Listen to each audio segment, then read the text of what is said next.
bushy-tailed, your commentator, Peter Bratton. A very good afternoon, everyone, from Cardiff, indoors in Cardiff. And for all the ever-spiralling profile of the Premiership and the massive prestige of the UEFA Champions League, let there be no mistake. The English FA Cup final, with its pedigree, its colour, its pageantry, remains a hugely significant day on the football calendar. For Arsenal, Cardiff, in the splendour of this Millennium Stadium, is fast becoming home from home. Their fourth outing here since its opening just 4 years ago. But for Southampton, so proudly to be led out by the engaging and charismatic Gordon Strachan. Well, it's not only their first visit to this sumptuous arena, it is their first appearance in the FA Cup final since that glorious Wembley triumph over Manchester United way back in 1976. Arsenal, the old hands, just now in their third successive FA Cup final. Southampton, the eager newcomers. It's a fascinating matchup, with the Gunners under Arsene Wenger so anxious to gain swift compensation for missing out on the league title by retaining the trophy they won last year. But the Saints have come marching into the Welsh capital, of course, to enjoy the day, but certainly not merely to act as bit-part players on this senior stage. They are confident with this huge backing of their fans too. They won't bluff their line, fiercely determined not to freeze under the spotlight. And they're hoping now to turn in the kind of performance that they will surely need if Arsenal, so imperious for most of this past domestic season, are to be matched and subsequently overcome. Chris Marsden, the pinnacle for him of his 18-year career, just featuring in a match of this stature. It means so much to him. And Arsenal captained by David Seaman in his fifth FA Cup final, and what may well be his finale for the club after 13 magnificent years.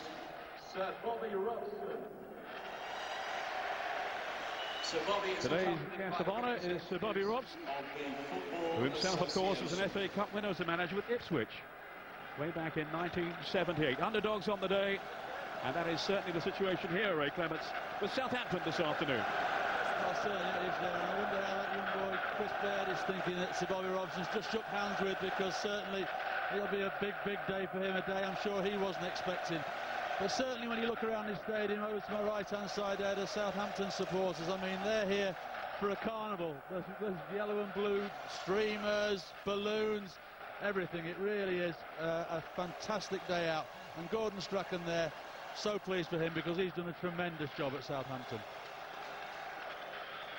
Graham Barber, today's referee, introducing his assistants, Keith Stroud and Nigel Miller, and the fourth official, Mike Dean. No hiding, I think, that the build-up for the final has been more intense, more excitable down on the south coast, although no one will relish this more than David Seaman here. I think in North London, for Arsenal, the mind-numbing shock of their team blowing the championship, as they will certainly see it, is probably still sinking in. While for long-suffering Saints supporters, suddenly their team have been thrust into the limelight after so many barren years, and how these fans are relishing this day as memories are revived with that very special afternoon 27 years ago, when the late Bobby Stokes wrote his name into the record books with his match-winning strike. Arsenal in their third successive final, equaling their run in the late 70s, and hoping to be the first to retain the FA Cup since Spurs, their great North London rivals, back in 1982, Ray Clements. Yes, yeah, and I mean, for David Seaman there, I mean, what a fantastic day for him to captain the side. As you say, it's his fifth FA Cup final appearance, and it really is a tremendous day for him. That a lot of the week has been talking about whether he'd play, whether he wouldn't with that neck injury, but knowing David as I do, he was never, ever going to miss this game, and he'll relish the atmosphere here this afternoon. Please stand for the national anthem. Now we pause for the national anthem.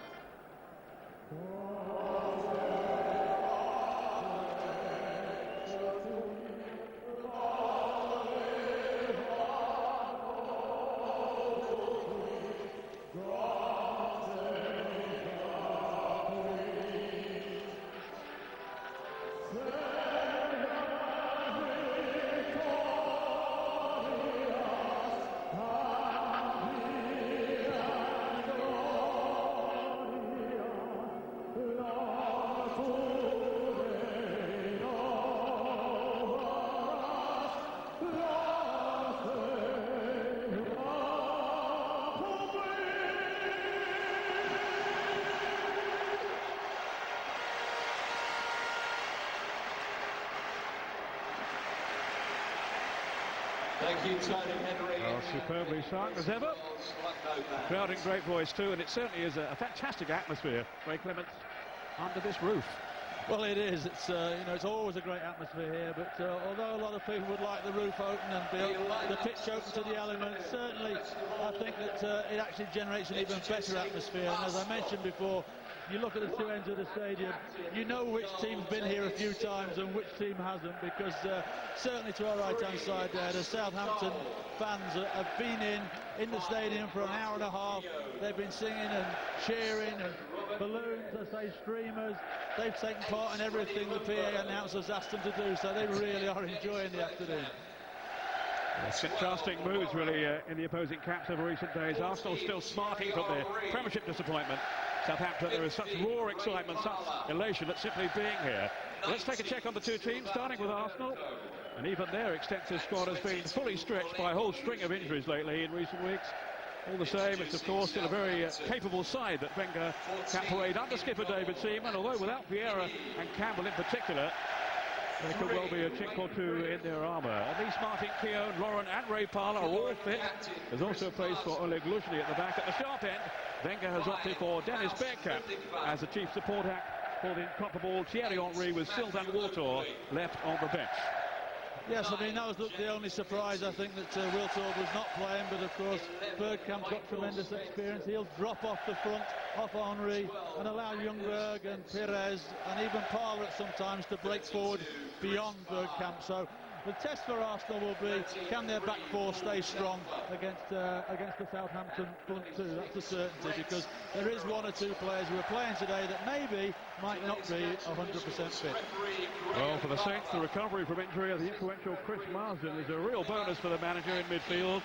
While in goal, as expected, Antti Niemi, the Finnish international, returns now that he's fit again, although it's pretty tough on Paul Jones, who's been outstanding as his deputy in his absence lately. But one big surprise in the starting 11, 21-year-old Chris Baird, a Northern Ireland under-21 international. He comes in for Fabrice Fernandes, the Frenchman, with David Prutton cup-tied. The midfield quartet of Telfer, Oakley, Anders Svensson and Marsden picks itself really. And up front, well, all eyes will be on James Beattie. Well, certainly it will, the top goal scorer, and of course Brett Ormroyd is also starting to score one or two goals as well now, so they'll need him to try and test the Arsenal back four. But as you say, the big surprise is down that right-hand side. Chris Baird has only played one game. He played that in midfield. He's now playing at right back with Telfer in front, and obviously I would think that they're worried a little bit about Robert Pires, so certainly they would have that situation with Telfer and Baird to try and stop him from getting down that side of the pitch. Well, James Beattie is the man, 23 Premiership goals. It's been a wonderful season for him. And now back in the England fold too, on the strength of his consistency right to the back end. But of course, Arsenal with Thierry Henry in the front line for them, both the PFA and the Football Writers' New Player of the Year. And he has now extended his tenure with Arsenal for at least another 3 years. Graham Barber taking the whistle then this afternoon. It's the pinnacle of his career, of course. And what a day for these Southampton players. Here they are in the FA Cup final. The first time they've made it this far since 1976. And here's the surprise name in the lineup, Chris Baird. He's only 21. And he'll be hoping to settle down pretty quickly, Ray, any early nerves. Well, certainly he will be, but I would think the whole Southampton side will be, because you look at the experience in the red and white, and of course for Southampton there's nobody in their side that's played in a cup final before, and it'd be very interesting in the opening 10-15 minutes to see how they do settle down and can they cope with this sort of atmosphere and play the game that's got the sort of game that's got them to this stage of the season. The Saints opting for the same colours as 1976, the cup-winning year, yellow and blue. A lucky omen, they hope, and many of that team are here today to see the current heroes in action. This is Wainbridge, the England international. Aiming for Marsden, who's come through a fitness test, as has Lauren, as Arsenal's right back today. A lot of late injuries had to be cleared up before the teams were finally announced. Fitting to Ljungberg. Looking early on for the pace here, Henry, and he's clear. Great shots! And a terrific play by Antti Niemi. But there is the danger to Southampton, the blistering pace of Thierry Henry. Well, not only pace, but strength as well, because Ludwig was desperate to pull him down there and could simply have given a penalty. But Henry was honest, took it on, fancies his chances. But how many times this season have we seen Niemi make saves like that and save Southampton? But a very strong early warning here for Gordon Strachan's team. They have to cope with Henry. Ludwig van playing alongside Michael Spencer at the back, and he was certainly struggling against the acceleration of Henry. And he brought him down, he'd have been off. Well, certainly, and certainly Ludwig van there kept hold of his shirt when he was in the penalty area, so, you know, if he'd have gone down then there would have been a problem for Southampton. There's James Beattie with his first strike on goal. He'll be hoping it won't be his last, and that the ones he has in future will be better than that. But what a revelation he has been, as has this man, Anthony Amy. I don't think there's been too much down. He will come back in now that he is fit again, although Paul Jones has been playing so well. He got his ankles right, Ray. No, he came out, gave Henry very little of the goal. You see from this angle, Ludwig van pulling him. But just look, there's very little of the goal there for Henry to aim at. He made himself big, Naomi, and smothered it, and it was an excellent save. Here's Dennis Bergkamp, preferred then in the firing line to Sylvain Wiltord. There had been much speculation during the week about which one it would be as partner for Henry. Here's Chris Marsden, very important player for Southampton. He's a good passer, good cross with the ball, and his appetite and desire really epitomises what Southampton are all about. They have grit and they have determination. This is Anders Svensson, then to Marsden. Good delivery too. Arsenal just about coping.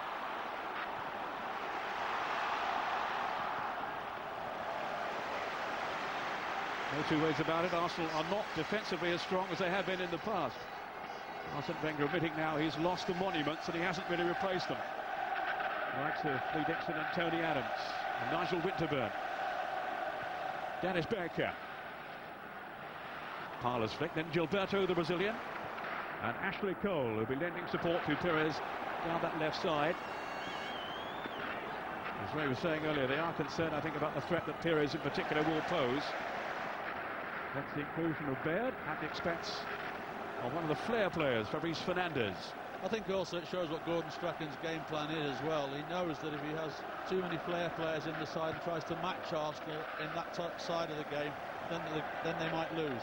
But what he'll do is pick a side that will get around Arsenal, make it difficult for them to get their rhythm going, and certainly the longer the game goes on at 0-0, then the more you would think that Southampton will have a chance. And Gordon Strachan will not be sitting in that seat all afternoon, I can assure you.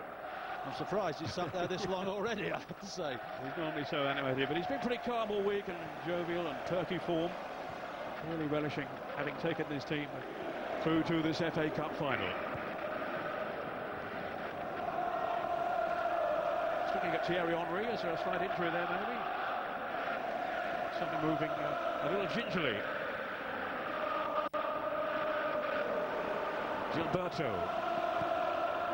He didn't finish the season as well as before today, didn't finish it as strongly as he started it. Maybe ran out of steam a little after his exploits in the World Cup, and he played in every game for Brazil in their ultimate triumph. Freddie Ljungberg. Now then to Lauren. Arsene Wenger was keeping his cards pretty close to his chest in terms of who would play today, but I think Lauren had been a doubt right up until the last couple of days. Here's Ashley Cole, another who's been on the injury list lately. Now Bergkamp did well then to work it on. He was clattered in the meantime.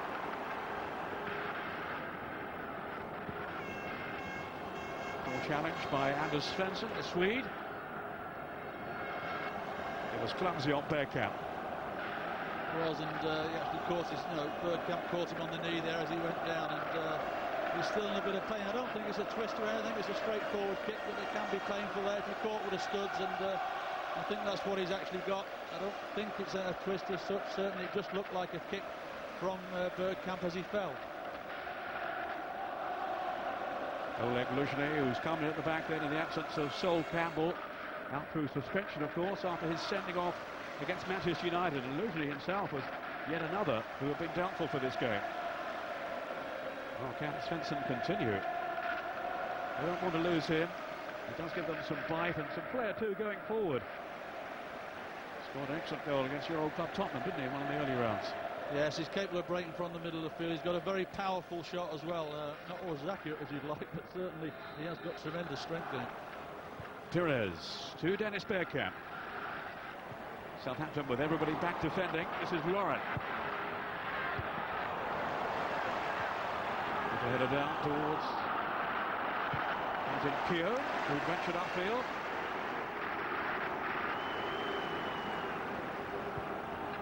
Keogh only came through a fitness test this morning, we gather. And they really need him without Campbell. Cole looking for Henry. That was Michael Svensson. No relation to Anders. Bertrand marauding up front. He's full of running. Very lively, very vibrant. What a ranks to riches tale for him. Only a few years ago he was playing non-league football and working in a textile factory.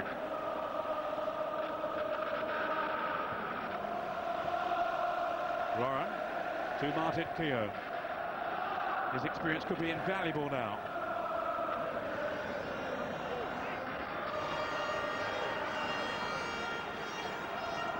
Such a worrying moment early on for Klaus Lundekvam. Do you feel they've settled a little since then, though, Ray? I think so, yeah. I think they've started to get closer to Arsenal in this last 3 or 4 minutes and not allowed them to play too many pretty passing movements. And they're going to have to do that for 90 minutes if they're going to win this game, Southampton. That's a certainty. But it showed that if you don't keep that going, then this man on the ball now can cause you a problem. Henry, faced by Wayne Bridge, just glided inside, and then Jamie lost it. It was Bergkamp, cleared off the line. Young Baird who got back. Lauren. Arsenal sweeping forward again now with Henry. He is such a danger, such a threat. Matt Oakley. As Henry fell heavily to the ground, getting some harsh treatment, he can expect more of that, I would think. The game plan from Southampton will be to close them down, keep things tight, and certainly keep a very, very watchful eye on Henry. Martin Keogh managing to tackle himself then somehow. Lost his balance for a moment, but no harm done. It's a foul by Dennis Bergkamp on Klaus Lundekvam. There's Chris Baird there. There's a vital clearance off the line. I mean, Henry's had 2 half chances and forced Naemi into saves. Here we're saying there seems to be can go nowhere at this time, but just that little bit of pace. Naemi spills it, and then Bergkamp from a very acute angle. I'm not sure whether that was going in or not, but Baird couldn't take the chance. He's in the right place and gets it away. Here's Marsden. It's only young Baird's 4th senior outing. He did start the final Premiership game, a win away to Manchester City, playing in midfield. And he also came on as a substitute in the 6-1 thrashing of Southampton by Arsenal at Highbury just a couple of weeks back now in the league. And there's the first save that Seaman has to make. Not too difficult one from Michael Svensson, but he's got his hands warm. He has, yeah. I mean, it's a long throw. Svensson arrives very late, makes it difficult for the Arsenal defenders to pick him up. Managed to get a head on, but no real power. And of course, David Seaman, it's like picking cherries off a tree for him. And your record has gone today. You were the oldest goalkeeper, and I keep reminding you of it, to play in the FA Cup final, a modern era. David Seaman is now at 39, older than you were. I'm actually quite happy that's one record I've lost now. Just between you and me and about 500 million people. What age were you then? I think I was 38 and a half, so he's done me by about a year, I think. This was 87, the Coventry game. Correct, yes. Which you lost. Here's Svensson. Didn't need reminding of that either. Up by Oakley to Chris Baird. Waited by Luzhny. Playing out of position, really, in central defence. He's more of a fullback. Although he's had to play in the centre on quite a few occasions this season, for one reason or another. 10 minutes gone. A miscalculation then by Ray Parlour, who has the role vacated by Patrick Vieira in midfield. Parlour, I'm sure, would have captained Arsenal today, had this not possibly been David Seaman's last appearance. Now that's Bergkamp, and a wonderful pass to Thierry Henry. Just couldn't finish it off. But what vision then from Bergkamp to locate it. That was an absolutely incredible ball. Lundekvam is going absolutely mad at this left-hand side. They're allowing Bergkamp to put balls in like that, but it was inch perfect. And I think Henry will be disappointed that he didn't finish up stronger than that. But now at the other end, the endeavour of Brent Ormrod has earned a corner for Southampton. Well, this is the pass, and he takes it onto his left side. Lunitvad sells himself, but Henry still decides to strike, and it's a comfortable save in the end, but really it was the pass that was everything there from Bergkamp. Well, it must have been a tough call for Arsene Wenger, either Wiltor or Bergkamp up front. He'll be feeling at the moment he's got it right. Michael Svensson hoping to make his presence felt in the centre. David Seaman stayed at home, and that proved to be the right decision as well.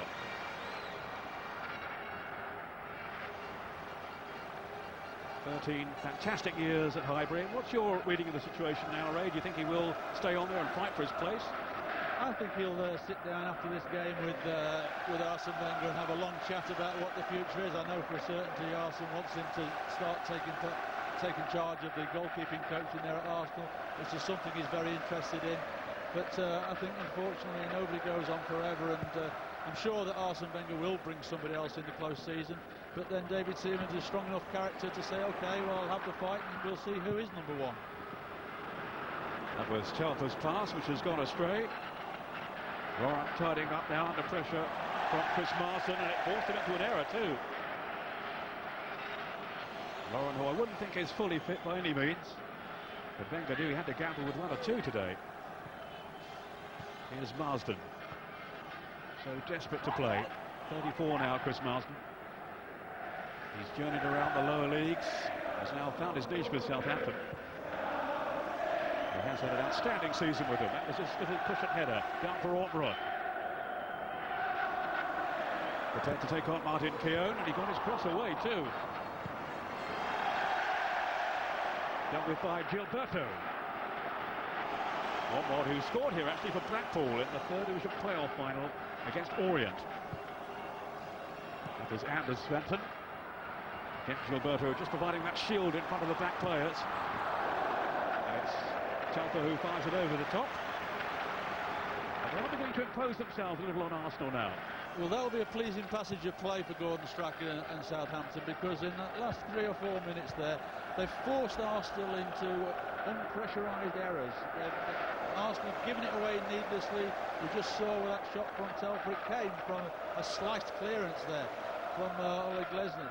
So certainly it's the plan that Gordon's put in place is starting to work, but we've also seen that in Thierry Henry, he's had 3 opportunities already in this game to put Arsenal 1-0 up, and certainly Southampton are going to have to get tighter on him, otherwise they're going to pay a heavy price. Here's James Beattie, foraging up front. Saw Arsene Wenger just glancing up at the roof moments ago. It's the first FA Cup final to be played indoors. He shut the roof a couple of hours ago now for some heavy rain in the area. Pretty humid atmosphere. It's certainly a sizzling one too. Beattie is the target here. Keown to bail Arsenal out. Well, initially anyway, and then it's Michael Svensson. And that's 2 opportunities he's had now. Well, it is unfortunate the 2 opportunities that have come Southampton's way have fallen to the wrong person, really. If that had been James Beattie, it might well have been 1-0. But certainly Svensson in the right place.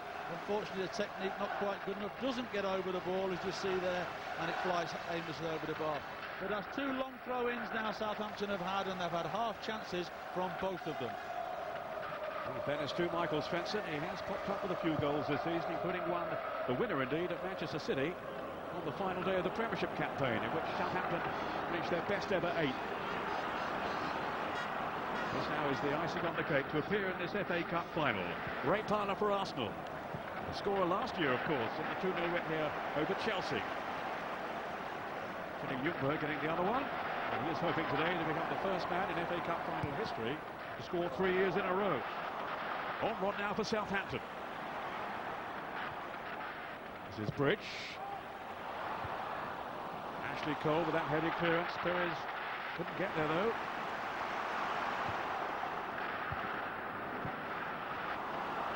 Offside. The flag is raised against James Beattie. He's been scoring goals consistently this season, Beattie. Rather in dribs and drabs before. Yes, that was the right decision. And of course now back in the England squad. for the matches that include the European qualifier against Slovakia. Back in favour with Sven-Göran Eriksson. Yes, well, I mean, one of the top goal scorers in the country, then you're always going to be considered. There's just one little worry, I think, for Southampton at the moment. Anders Svensson in the middle of the park looks to me to be limping a little bit. And on the back foot here, Lawrence cross. Hopefully he'll run it off, but certainly he was walking very, very tentatively sort of a couple of minutes ago. And they have sent out Joe Chesham to warm up, so let's hope there's nothing serious. Up comes Martin Keown and Oleg Luzhny, the Ukrainian. Putting Ljungberg almost on the goal line. Alongside Anthony Niemi. That was Telfer who smuggled that one away, but only as far as Ray Parlour, rather. And there's an offside flag. This time in Southampton's favour. Gordon Strachan is now patrolling the touchline over there, frantically gesturing towards anyone who cares to listen. I don't think anyone can hear him in this noise. No, I think he's talking to himself, I think.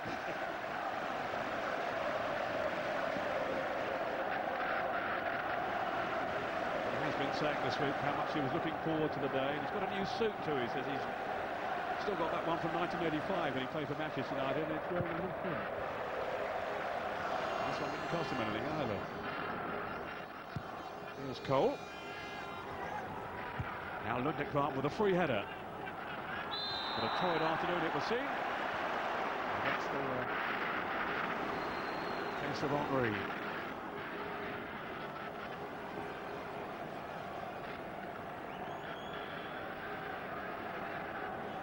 Matt Oakley organising this free kick. Another who has really shone under the leadership of Gordon Strachan. Now can he find the head of Beattie? Or Ortrod.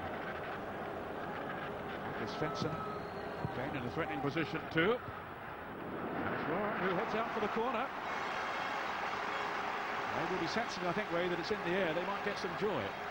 Well, certainly they've got Southampton have got some powerful players in the air, particularly Beattie, Lundekvam, Svensson, Ormroyd. They're all very, very good headers of the ball, and this is one of the areas now at set plays where they need to be strong, Arsenal, because already they've conceived a couple of half chances from set plays. Here's Matt Oakley with the corner then for the sets. Anders Svensson.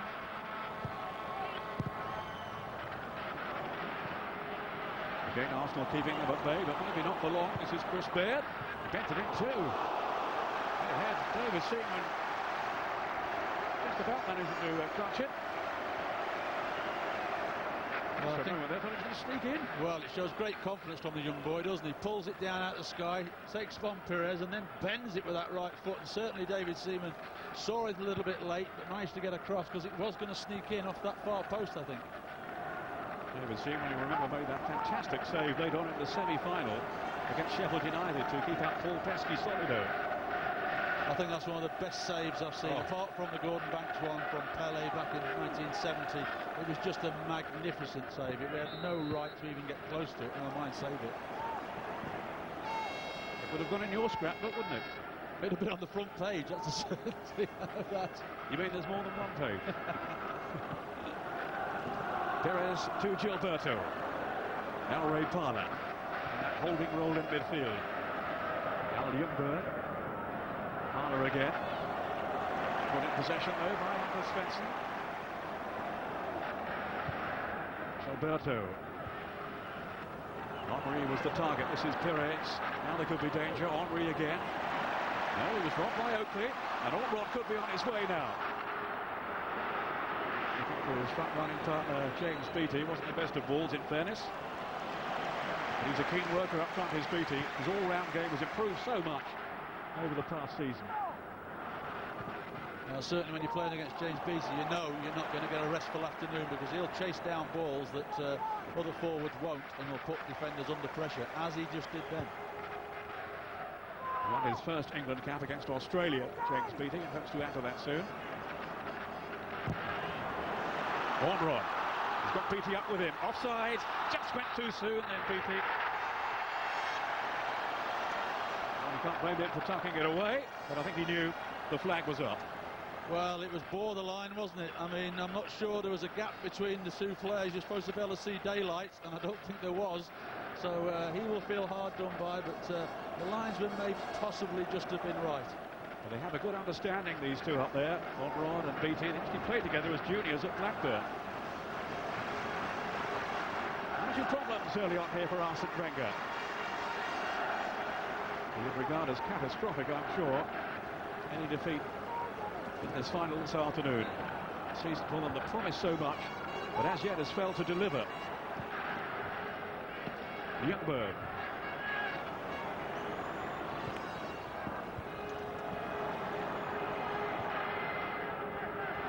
Marsden back in defensive mode against Ljungberg.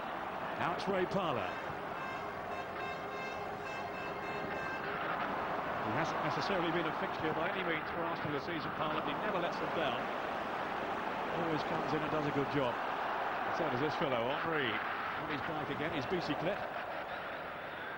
Freddie Ljungberg. They're failing to outwit Wayne Bridge. Interesting comparisons today, Ray. Wayne Bridge for Southampton on the left, Ashley Cole for Arsenal on the other side, and of course both vying for an England place. Well, that's right. And the great thing for Sven is that he's got two left-sided players in Wayne and Ashley. There is not a lot to choose between them. They're both excellent fullbacks going forward and defending. Both got great pace, and certainly that's one area of the England team that there isn't a weakness for a number of years to come. Good play then by Telfer. Lawrence missed it. This is Marsden. Beattie making a dart into the box. Just couldn't make contact. But another scare then for Arsenal. Here's Oakley. Telfer. Going in for Anders Svensson. He has quick feet. He's done well too. Still Svensson. And away for the corner. Their confidence is growing. Certainly they're the side that's on the up without a shadow of a doubt. I would think Arsene Wenger will be disappointed in one or two tackles that went in there. Certainly you'd expect Svensson not to get that freedom and to walk through that tackle as he did with Ljungberg. So this will be giving Southampton and their fans tremendous confidence. Southampton very much the underdogs coming into this game, but giving an excellent account of themselves so far, despite those early concerns caused by Henry. That was Keogh.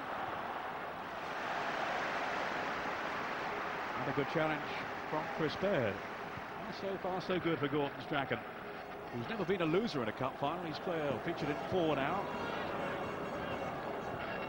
Both sides of the border. For Aberdeen up in Scotland. And he was a winner with Manchester United back in '85 against Everton.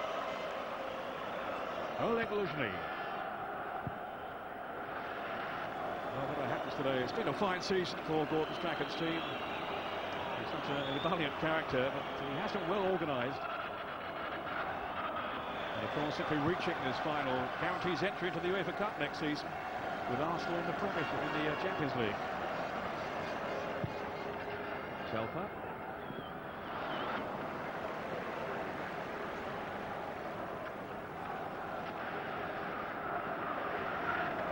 Keogh.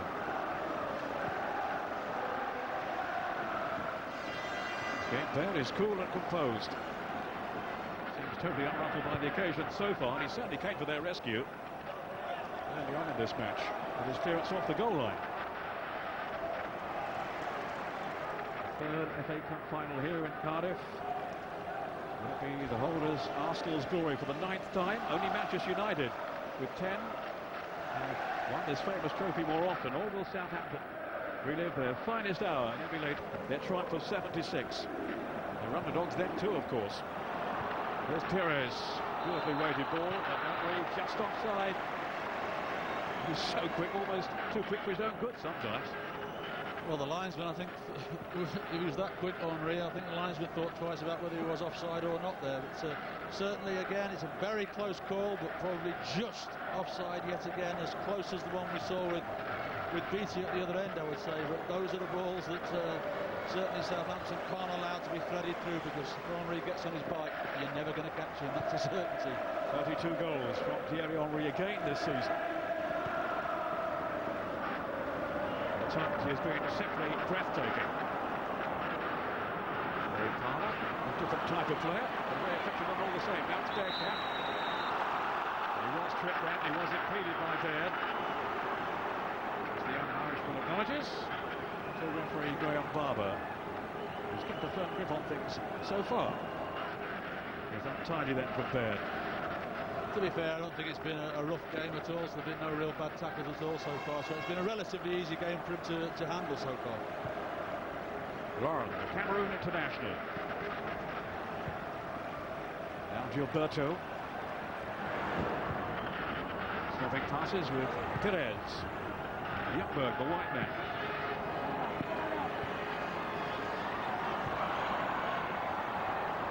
Gilberto. And Perez. Good combination played by Arsenal, but Southampton standing firm. As Klaus Ruttington, the Norwegian appears. Something of a cult figure he is with the Saints fans. He's never scored for the club in his 7 years. Tell you what, he wouldn't mind getting one today, would he? It'll be worth the wait if he gets it today, but I think his major concern will be, can he handle? I think he'll be just as pleased if he can handle Henry throughout this 90 minutes.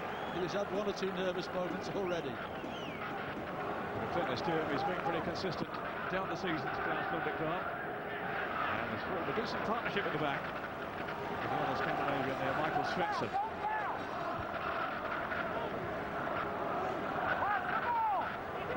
Gilberto.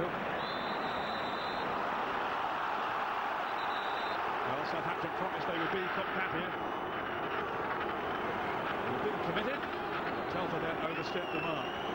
Well, from here, I have to say, it looked as though he made contact with the ball first. There's the ball, and his follow-through catches Gilberto, but there was nowhere else for him to go. I mean, certainly it was a hard tackle, but he certainly made contact with the ball first. You know, as we see, there's the ball, and he can't do anything else but catch Gilberto afterwards.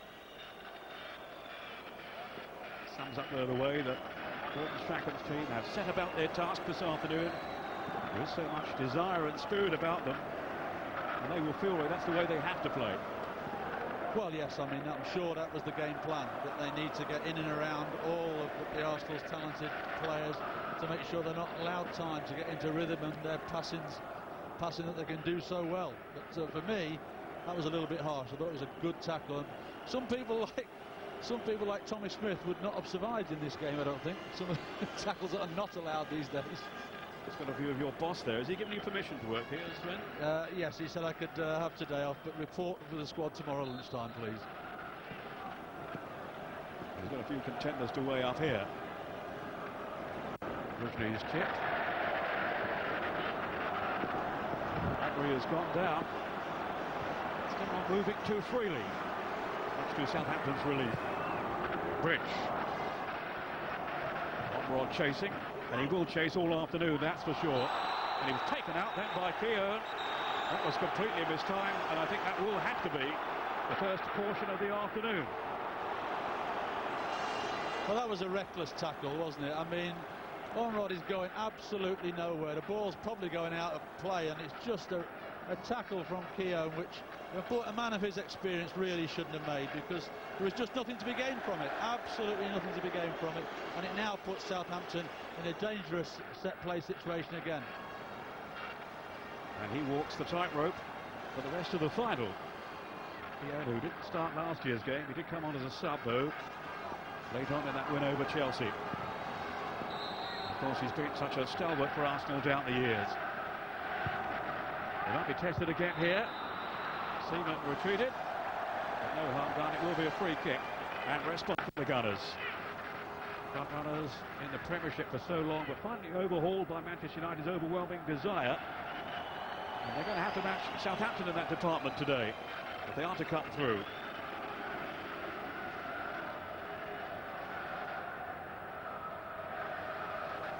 Henry seems to be okay again. Still stretching off the groin area there. I think over that far side there he slipped on a bit of turf that moved and felt a little tweak in the groin area, but he appears to be okay. There's a scuffle going on now. James Beattie at the heart of it after clashing with Luzhny. And Graham Barber, I think, is going to penalise Beattie as his foot was a bit high then.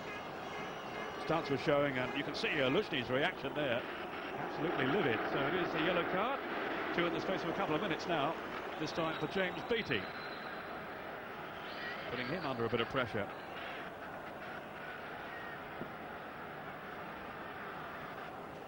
But no question they have not come here, Southampton, just to enjoy the day. And all credit to them for that. Here's Luzhny. Lauren asking a lot of Bergkamp. Michael Svensson had stayed with it. Now it's Bridge, the only local-born player in the Southampton team. He and his dad Mick used to watch the Saints when Wayne was a youngster. Niemi here came from Hearts, and his old teammates have sent him a good luck card for today. Although with all the posts, he probably hasn't seen it yet. Been so much excitement down on the south coast.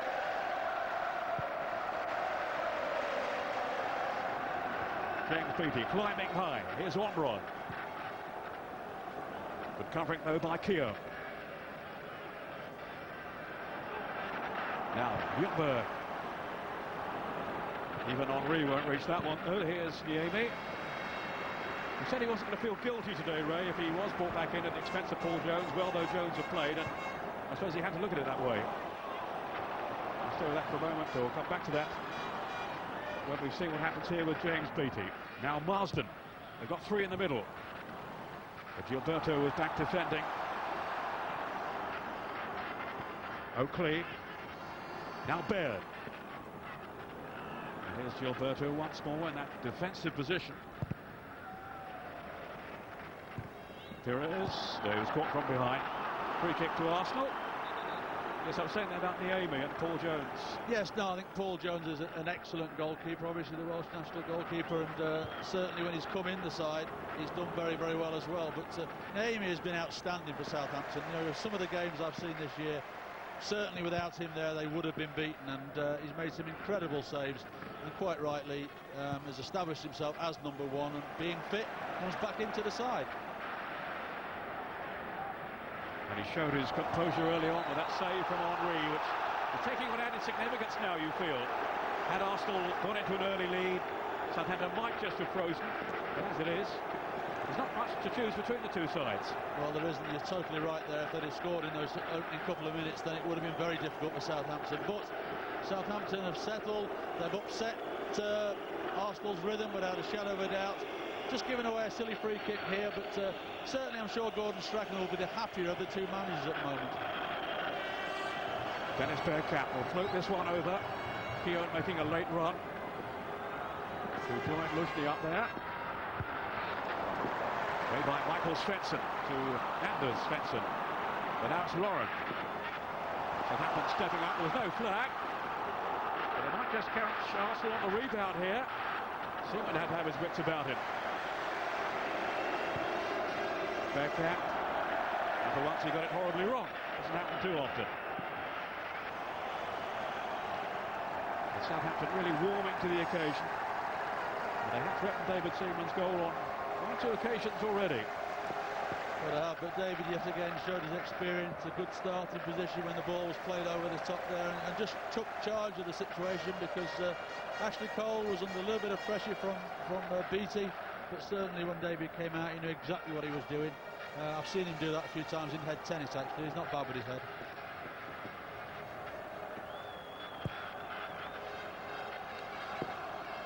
Oh, is this fellow Martin Keogh winning his aerial duel this time with James Beattie. And it promises to be a key clash too. Bridge nicking the ball in then for Beattie. Now it's Marsden.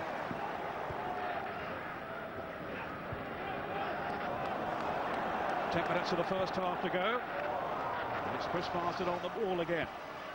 Now Bridge.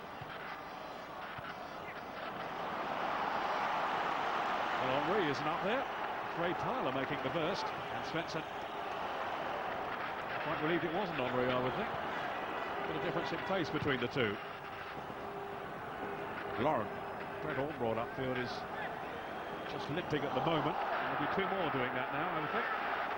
Beattie again colliding with Keogh.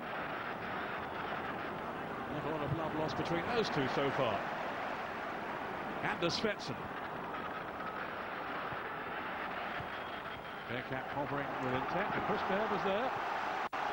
Getting a appreciative applause from the Southampton fans, backed away to our right in their yellow and blue, the same colours, remember, as '76, when as underdogs they triumphed over Manchester United.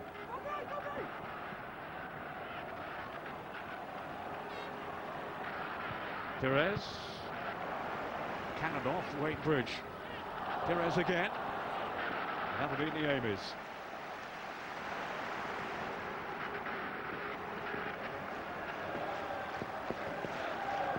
There really has been such excitement for Gordon Strachan and his team in Hampshire.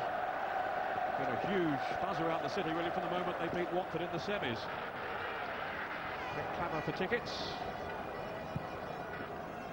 For a club of their stature, it is a commendable achievement. And they don't intend, quite clearly, to let it pass without making and milking, indeed, every possible moment.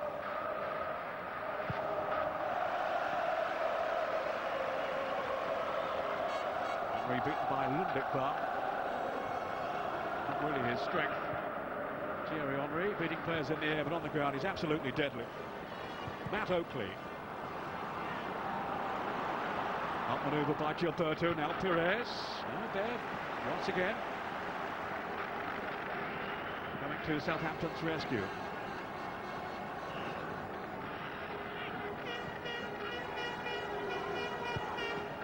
Lauren. Marsden closing down on it, but it's Parler here. No real width though. Henry, now Bergkamp. They did Paul Ljungberg, and then Perez. Yes! Arsenal take the lead on 37 minutes. Robert Perez. I was only just thinking to myself how quiet Perez has been in this opening 37 minutes. And then, as all great players do, they pop up with something. Southampton will be disappointed. Lovely ball from Henry and from Bergkamp. To be fair, Ljungberg's touch wasn't the greatest to start off with. It looked like the chance had gone. But once they get a little bit of luck, it rebounds off Lundekvar there. And there's Perez. He doesn't miss the target from there. And although Niemi got a hand to it, there was nothing more he could do with it. But they have a little bit of luck here when the Bergkamp pulls it back, because certainly Ljungberg's touch wasn't the greatest. We get a block on it, but there it just rebounds to that man there. And as I say, we've seen him, he doesn't miss chances from that sort of range. Well, there have been questions posed about their defensive deficiencies, maybe their lack of organisation and drive without Vieira, but there's no mistake. Their attacking players have such flair, as underlined then by Robert Perez, the French star. They've got a few of those in this team.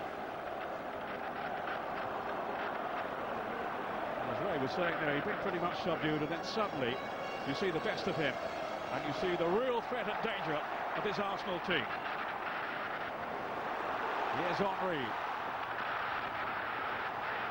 Taking on Lundekvar. Putting back to Perez, who arrived late on the scene then. I think the presence of Telfer just did enough to distract him. Well, again, just look at him accelerate, Henry there. Leaves everybody for dead, looks up, waits for Perez coming into the box, pulls it back, and it's just slightly behind Perez there. He just can't wrap his foot around it. But great play again from Henry. And he's the one player at the moment, no matter what Southampton do, they can't cope with him.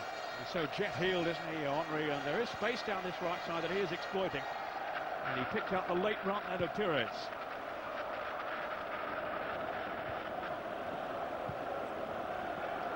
Almost into the last 5 minutes now of the first half. A sickening blow for Southampton to suffer. I noticed Chris Marsden clapping his hands just after the goal and urging his players to show their character now, not let their heads drop. But it was a goal to stun them from Perez.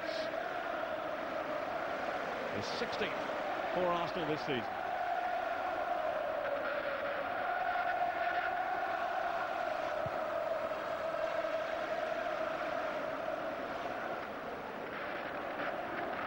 It's the first goal, incidentally, in a first half of an FA Cup final in the Millennium Stadium. Gilberto with Bergkamp. Arsenal buoyant at the moment. Here's Parler. Now forceful run by him.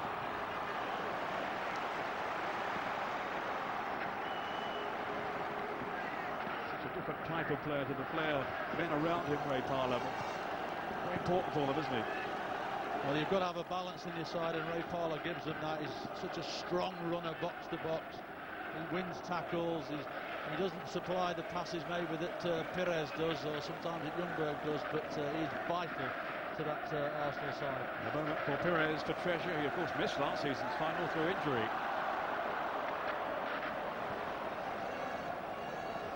Donovan caused him to miss out on the World Cup as well. There's Potler with a hefty challenge. Just fought for a moment there. Graham Barber was reaching for the notebook. But only a reprimand this time for the Arsenal midfielder. Actually only played in just over 20 games this season in terms of starting matches, Ray Parlour. Over 400 senior appearances in all. And he is very much a part of the scene at Highbury. Rightly so. Good jump on by Beattie. Now Bridge.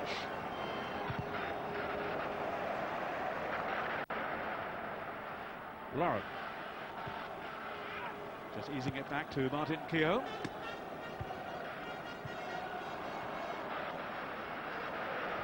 Both the goals against Chelsea came late on last year, of course, and the year before that. Ljungberg gave Arsenal the lead, but Liverpool won the day with those two very late goals from Michael Owen. Now Parlour. Henry, they've given him a side of goal, and Bergkamp has one as well. Driven in by Bergkamp. A mighty scramble at the back. They've got away with it, though, I think. Here's Parlour.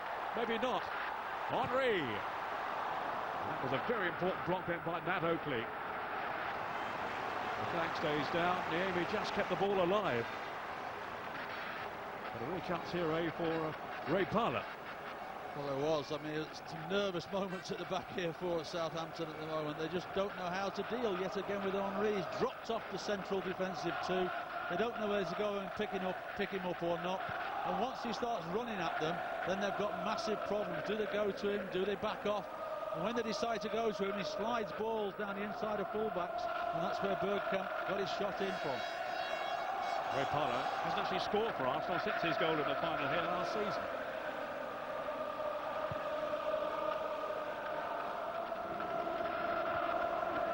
Van and Gilberto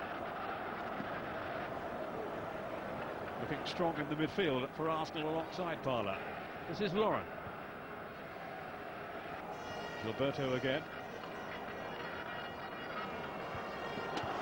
Bergkamp, lovely football from Arsenal. It's Pires on the charge now for the Gunners. Ashley Cole up there with him.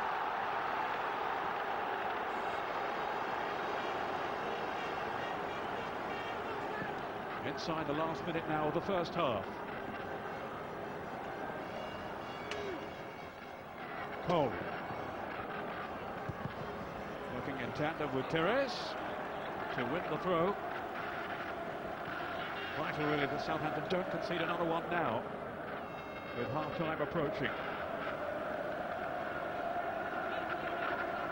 Gordon Strachan, I'm sure, will have plenty to say at half-time.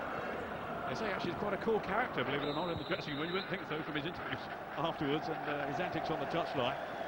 Yes, I read that from Wayne Bridge in the week, saying he was as calm as Sven in the dressing room. Well, really? He makes up for it on the line then. So he's actually asleep then.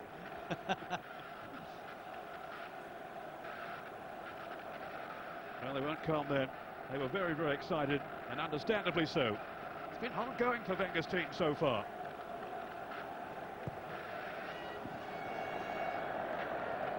They've actually been in decent form since conceding the championship to Manchester United. 10 goals in the last 2 league games, including 6 against Southampton, although I don't think we should read too much into that, given the personnel on parade.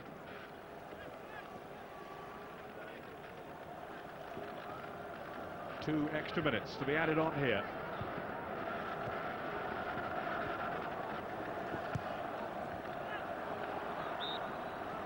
Of course, Wenger was as stunned as anyone at Highbury by the failure to win the championship when they have been favourites for so long.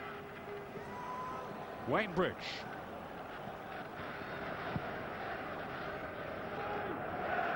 Lauren. Not a natural right back, Lauren, but he has settled in well there since Lee Dixon retired. He's a good athlete, and that might make up for any other deficiencies he has as a defender. Marsden. Not really influenced the game so far in a way that Southampton might have liked. No, as I say, until the last 10 minutes, Southampton will be pleased with the amount of play they've had, and they've messed up Arsenal's pattern of play. But in terms of, they've had a couple of half chances from set plays, but in general play, they haven't really upset Arsenal yet, and that'll be something I'm sure that Gordon will be talking about at half-time. Southampton in their 4th FA Cup final. They had to at the start of the 1900s, and then of course 1976, their big year. It's been a long wait, and now they intend to make the most of this occasion. But not easy against a team of Arsenal's quality, even without Campbell, without Vieira. Here's Lauren. There is the half-time whistle, and it's advantage Arsenal at this stage, thanks to the goal from Robert Pires. Certainly Southampton have had their moments. They might have scored. One or two scary situations for David Seaman at the other end. He cleared one off the line, young Chris Baird. His surprise inclusion for the Saints today. And Southampton will still feel they're very much in this FA Cup final. And at the moment they trail Arsenal, the favourites, by a goal to nil in the Millennium Stadium. So Arsenal are on course for a 9th win in the FA Cup final. And no doubt about it, Ray Wilkins, they were ominously looking good towards the end of that half. So many of the Arsenal players, by their failure to win the championship, now he says he wants to be part of their success in the future. And after that goal today, well, I would think he'll be thinking just as positively, Ray Clements. Yes, I'm sure he will. I mean, he's a tremendous asset to Arsenal Football Club. I mean, he's got an awkward running style. He doesn't look like he's covering the ground, and yet whenever he goes to beat somebody, he just not only goes past them, but then leaves them for dead. He really has got a great change of pace, got great vision, and of course, for a midfield player, he scores vital goals as well, as we've seen today. So somebody like that is a massive asset to a club like Arsenal Football Club. Arsenal then to get the second half underway. Now attacking the goal behind which their fans are backed. Thierry Henry, who had that great chance inside the first 30 seconds or so. Southampton survived that. They do now find themselves having to come from behind in their first FA Cup final in 27 years. Oleg Luzhny. Southampton haven't really gone at him, you feel. Although young Baird has done well on his inclusion, you do look now at the gamble of putting him in ahead of Fabrice Fernandes. And maybe think later on, Ray Clements, Fernandes will come on, and then there would be a bit more enterprise going forward. It wouldn't surprise me if nothing happens in the first 20-25 minutes. If it stays like this, that Fernandes will come on, because he is a very, very creative player. And you just mentioned Luzhny there. I think certainly Keown and Luzhny have not looked as solid as you'd hope they would be. But having said that, Southampton haven't got enough concerted pressure on them to try and expose them. The ball clearance sent to by David Seaman. Telfer. Now Baird. This is Watwell. A clever turn too, and that was Luzhny covering. Southampton can take heart from that. A promising moment in this early phase in the second half. Well, one led by Anders Svensson, and then by Lundek Michael, Baird, and Oakley, who actually had a couple of years with Arsenal early on in his career, and then rejected them. This is James Beattie. Typically a belligerent piece of front running from him, but nothing to show for it. No, he thought he could do Martin Keown on the outside there, but his first touch was just a little bit heavy, which meant he was always struggling to cut it back from the line, and consequently he knocked it out for a goal kick. But as I say, we've just seen Brett Ormond with a wonderful little turn, which eliminated Ashley Cole, and nearly got a chance from that. And of course we've just seen James Beattie there at the edge of the box, prepared to have a go at Martin Keown. I'm sure that thought Gordon Strachan would have said to Ormroyd and Beattie, you really do need to get at these two centre-backs, because as good as they can be, don't think either of them are 100% fit and are therefore could be got at this afternoon. As Keown in particular seemed to be struggling at times. Remember, he's had this hip or thigh problem all week. Didn't train, I don't think, on Thursday, and he'd been a big doubt almost up until kick-off. We're going to see Kolo Toure warming up during the break as a possible replacement. Here's Keown now. So much success over the years with Arsenal. Maybe a swan song for him, with Arsene Wenger saying he's definitely going to buy another defender, and he says another goalkeeper too, but David Seaman won't listen to that. He'll listen, but he's strong enough character to say, well, you're going to fight to get my place, that's a certainty. But for England now, Ray, that is it, is it? Well, I think, Sven has said that let's look at what happens at the start of next season, because at this moment, nobody, including David, is sure exactly what's going to happen at the end of this season. So I think Sven is waiting to the start of next season. The door is not closed, but obviously he's got to be in that first team at the start of next year. Here's Matt Oakley. He's had his best season really so far for Southampton, a season that began actually with Gordon Strachan not guaranteeing him a place, but he's won him over. Can he now force his team, or help force them, back into this final? Decent cross. That was Keown underneath it. And a bit of pressure too then from Michael Svensson.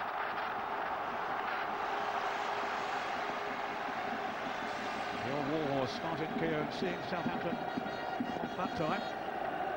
But now they have a corner to contend with. Oakley will take it. Michael Svensson just on the edge of the 6-yard box. Beattie inside it. So is Ormrod, the hero of the semi-final in the win over Watford. Called over. Seaman just getting his foot to it. That was Lundekvam. I'm sure he intended that. He's found Oakley.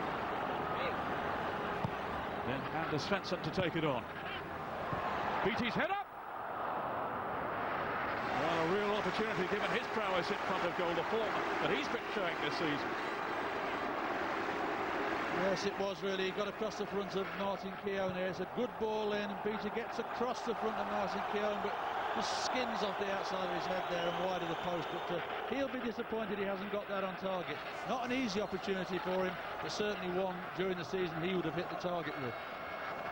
He is such a good all-round, old-fashioned type of centre-forward, Beattie, but that's his real strength in the air.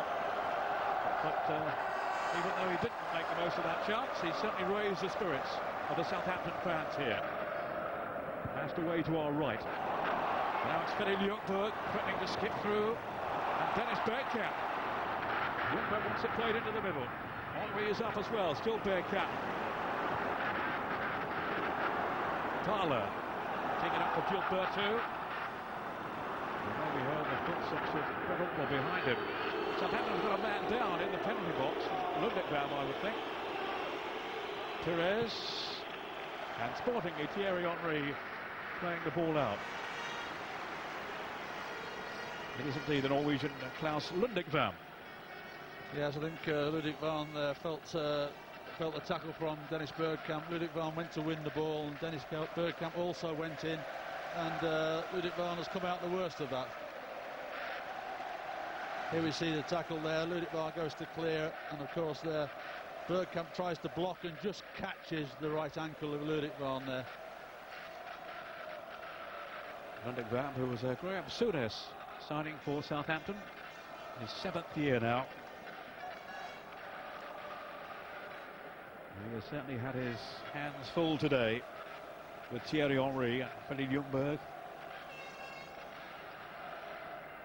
But no sign for the Swede as yet of the goal he hopes to create a bit of history. Yes, that was the moment when he caught him in Bergkamp. Nothing too sinister, but the foot was left in and there was contact. Yes, I think it was safe. I think Bergkamp was certainly trying to get a block on the ball, and of course Lundekvam was trying to clear it, and sometimes you get those clashes.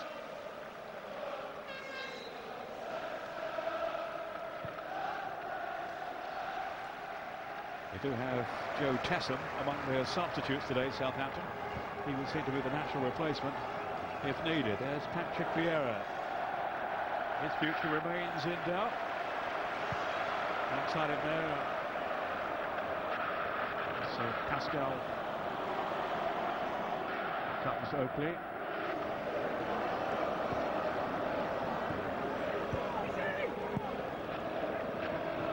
Pascal Sigan, sorry, I didn't give his full name then. I was distracted. Here's Ljungberg. Now Gilberto. This is promising for Arsenal. Dennis Bergkamp. Just made that bit of room for himself. It's beaten away, but not too far. And then into the side netting from Freddie Ljungberg. He has squandered his big moment. Well, I bet he can't believe that he's missed this. You know, Bergkamp does well, brings it back onto that favourite right foot of his. How many times have we seen him bend that in? Amy really should have knocked it wider than that, but it's a great opportunity for Ljungberg there, and he will know that it should be 2-0 to Arsenal now. Because when we see it from this angle, I think he's got an awful lot of the goal to aim at here, and harmlessly puts it into the side netting. Yep, he really knows he should have done better there. Hoping to be the first man in FA Cup final history to score 3 years in a row. Perez. Michael Svensson is the last defender. Back in the fray, but not looking that comfortable. So Gordon Strachan may have to contemplate a change.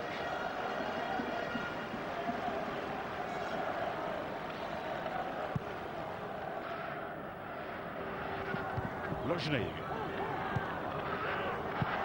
Telfer. Back in towards Brett Ormerod. That was Gilberto hooking it out. Only as far as Bridge. Parla really snapped into that tackle. Oakley. Spreading the play. Picking up Baird. Southampton will feel they're still very much in this contest. That was Beattie with a flick header. But again, not on target. Well, I think on that occasion he reacted very, very well, to be fair. He could have only seen this so late. It's just flicked on by Marsden. He had no time to react and adjust, really, but managed to get ahead on it, tried to get it towards goal. Unfortunately couldn't. But I say Southampton are again little bits of pressure, little half chances, but unfortunately they are half chances where every time Arsenal get into a good position, they make a real chance for themselves. Beattie. Luzhny for company, and unfairly so. The eyes of referee Barber only a couple of feet away there.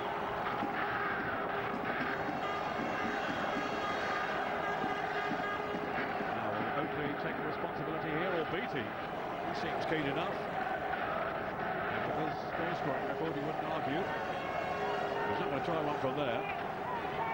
It's much more of a threat in and around that penalty box. Matt Oakley. Marsden went darting across, hoping to leave some space behind him for Beattie to exploit. And they have got a corner out of it. Again, those yellow and blue flags away from our right are waving. I think Beattie's smiling there because he can't believe they've got the corner, because there was no danger from the cross, and Gilberto nodded it out for a needless corner there, really. Again, Arsenal wobbling defensively. It swung in. Seaman didn't get there. Goal kick this time. Telfer on the end of it.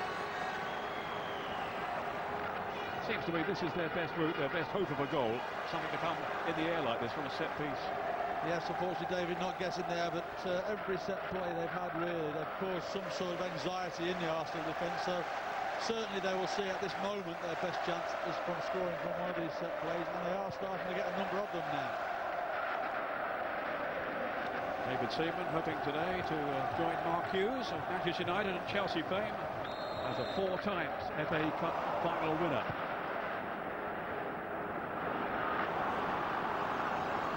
Bridge for Southampton. And Michael Svensson onto Oakley, seeing much more of the ball now. Again directing the traffic towards that Arsenal goal. A strong, sturdy challenge there from Gilberto, and now is Henry. He's going to run on goal here. Just flipped away at the last second by Niemi. Really alert goalkeeping to deny Henry, who suddenly burst into life. Well, again, he turned on the turbo, didn't he? Here he goes now. He just opens his legs up. Tudik Van's always struggling. Svensson's trying to get back. just opens his body up. It's going to go inside that far post, but a great stretch here by Naim. It really is. Just gets his fingertips and enough of a deflection to give the corner away. Well, I think he'd given Southampton a breather for a while, but he was suddenly back on the scene with a vengeance there. Perez with the corner. Southampton struggling to repel the Gunners. We have this one-goal advantage, the goal from Robert Perez. To Lauren.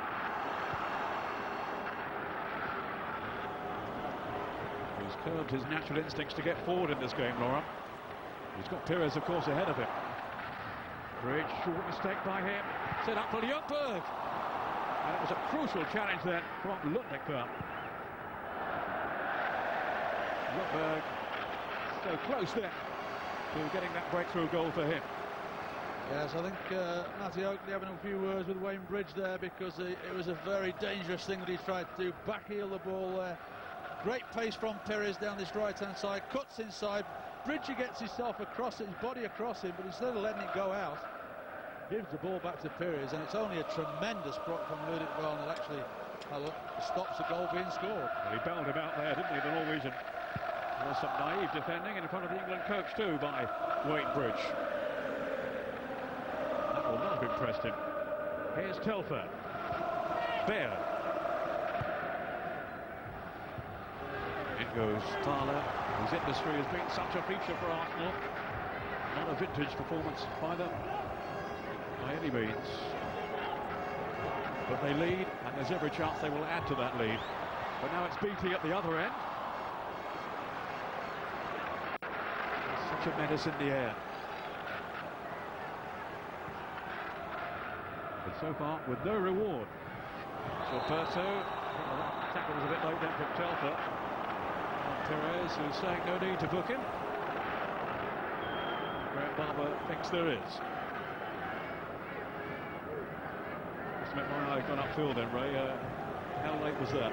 I didn't think it was late. Perez maybe made a bit more of it than what it actually was, and Perez knows himself that it wasn't anything vicious. And you know, he's there talking to Graham Barber, saying, look, you know, there was no need to book him there. It was needless. My man of the season, says Sports Tracker, Paul Telford, for his attitude, his application. Followed him, of course, on commentary. Ljungberg will be wondering now if he's going to score that goal that will bring him 3 in successive years. Here's Ljungberg now with an hour gone. Arsenal 1, Southampton 0. Bergkamp, excellent play. It's some sound covering too from Bridge, and he just clipped in by Ljungberg, I think was disputing possession. Just caught him. Bergkamp will be wondering perhaps if this is his last major appearance for Arsenal. Some talk that he might not be staying, but I think the chances are he will be for at least one more year. And what service he has given to the Gunners. Yes, I mean, he's just supplied that link from the front into the middle, hasn't he? You know, and allowed the likes of Ljungberg and Perez to break and go and join Thierry Henry. So he's really been vital, and you can see when he's not playing, they do miss that link. Chris Baird. Now Svensson. This is Oakley. Southampton building patiently, just hoping for a breakthrough of some kind.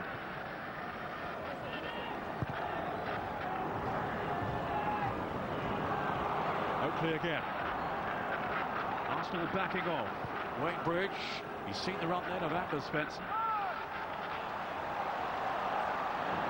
He scored that fabulous goal for Sweden in the World Cup against Argentina, you might remember. Here's Matt Oakley. He was the hero of an earlier round in this competition for Southampton with 2 goals in the replay against Millwall. Now Ormerod, and then Seaman holding on well. One eye, I'm sure, on James Beattie. Yes, I mean, when it was knocked to the far post there, Ormerod did well to get to it, but put just that little bit too much height on the ball, which allowed David to move to the back post and take it quite easily in the end. Perez just slipping to another gear. This is Ashley Cole. Running to his left, he has Perez in support. Always so inventive. This time his pass has gone astray.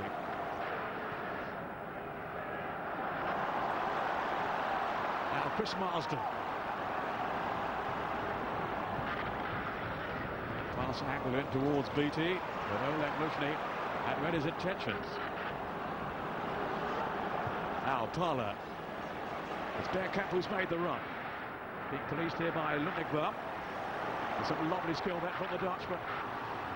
Trying to play in front of Ljungberg. Ooh, a few Southampton hearts were in their mouths then, but no penalty. And in fairness, no real appeal, no protest from Ljungberg. No, I think in the end Ljungberg actually fouled Lundegvam there. But Bergkamp again waited and waited until the ball was played through, and you can see there Ljungberg actually wrapped his legs around Patrick Ljungberg. When was the last penalty scored in an FA Cup final? There's a quiz question for you. Can you give me 5 minutes?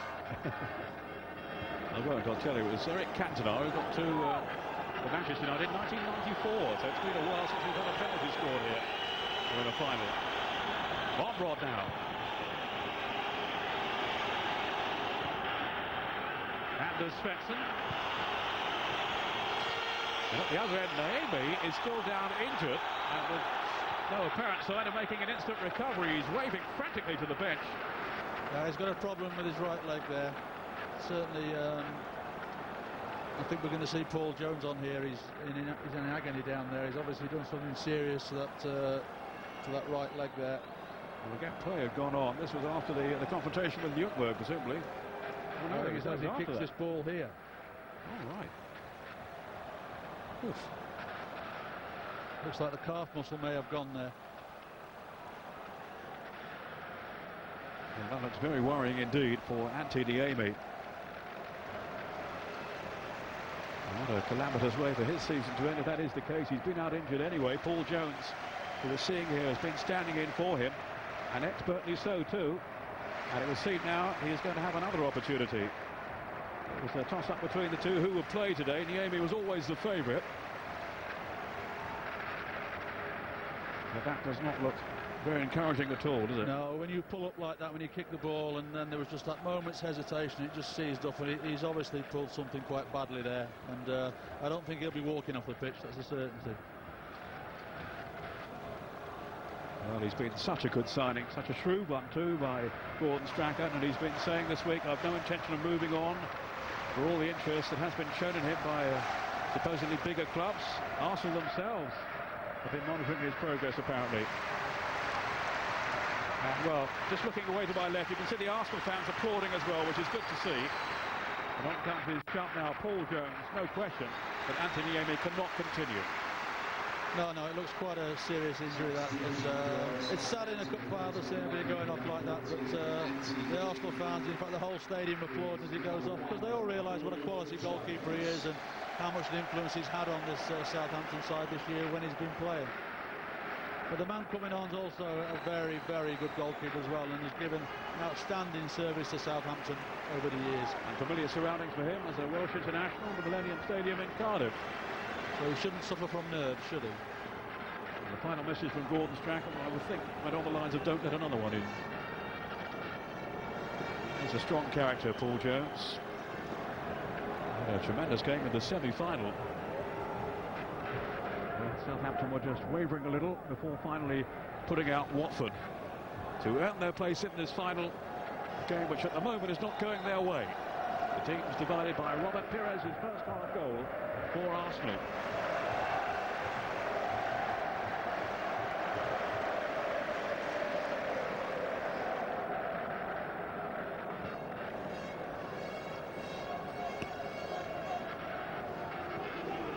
Lundegvam.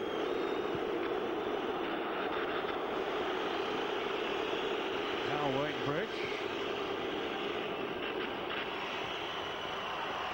This is Pires, back to help out his team defensively.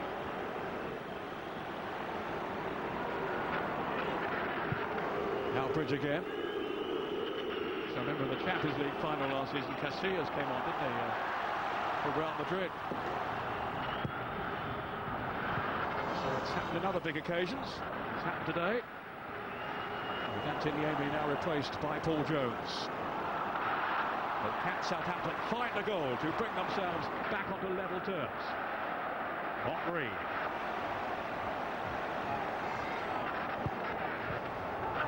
Such a graceful player, isn't he, Henry? Look at this pace again here, away from Baird. And he might go all the way too. Well, it's a theatrical dive by Henry. And he's been shown the yellow card. I'm not so sure he wasn't tripped, but he did make a meal of it, to put it mildly. Well, he did make a meal of it. It was a shame because it was absolutely incredible play down this left side. I mean, he received the ball with his back to goal on the halfway line, and the things that he created out of it, out of nothing, was amazing. But all he has received for that is a yellow card. You can't actually argue with it either. I mean, it wasn't very convincing, Thierry. But the run was breathtaking. Oakley. Now Marsden. Ormrod had glided away to his left. Here is Trent Ormrod now. Beattie's up in the middle too. They've got 4-5 up here, Southampton. Bridge. And Gilberto yet again back there on the defensive guard, as he has been all afternoon, just protecting his fellow defenders. That's too deep this time from Bridge. Not out of danger yet, though. Ashley Cole was not too convincing. Anders Svensson. Arsenal are not home and dry yet.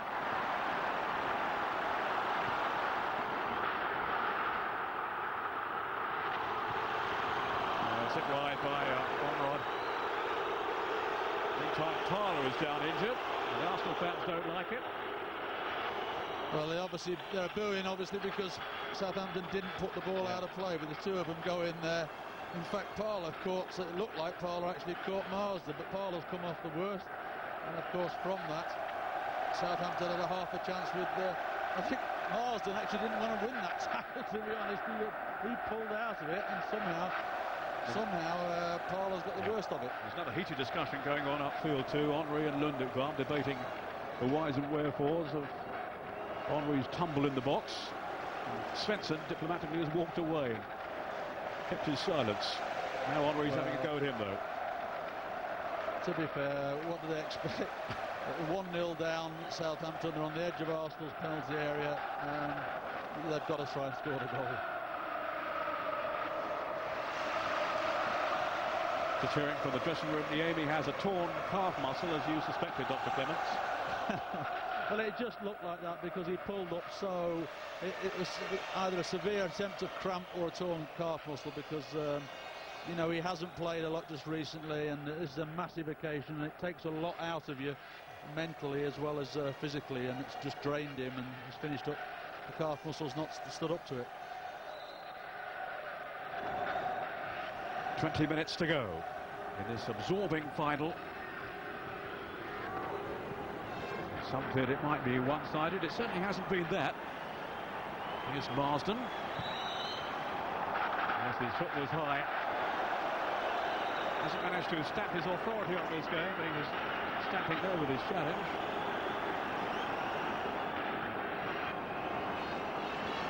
Back comes Ray Parlour. Back into the engine room. She has patrolled so grittily for the Gunners today. Luzhny and Ashley Cole playing at his third final in a row. Now Perez. This is Gilberto. He's gone about his business quietly and effectively today. Not too many frills about Gilberto. Maybe not the kind you associate with the Brazilian, but he does a good job for them, doesn't he? Well, he shields the back four. He's always available to receive a pass. On most occasions, he does the simple thing. Very rarely gives the ball away, and we've seen him on a number of occasions when Southampton have got into good crossing positions. He's been the man in that near post area who's managed to clear them, to clear the danger. I tell you what, if he had his way now, Gordon Strachan will be out there kicking every ball. He's actually saying he was more excited about getting to the final as a manager than he was as a player. Not too many feel that. Well, I think it's a tremendous achievement for a manager. You know, I'm a little go at managing myself not this level obviously, but to achieve something with a team when you've got to handle all the problems that you can get through a season, then it is a great feeling of achievement. And he really has turned their fortunes around in the 18 months or so that he's been with the club, Gordon Strachan. Whatever the outcome today. Now, he's off again. Henry. He's so hard to stop when he's in the mood like this. Ashley Cole wriggling free. And that will be a corner to Arsenal. Set up by the initiative of Thierry Henry. When he hits overdrive, it's very, very hard to counter him. Henry will take this corner. Ljungberg on the goal line. Martin Keown has gone up. Gilberto and Luzhny. That was Paul Jones, his first meaningful contribution since coming on for Niemi. Beattie to whack it clear. He'd like to have backed it to himself upfield.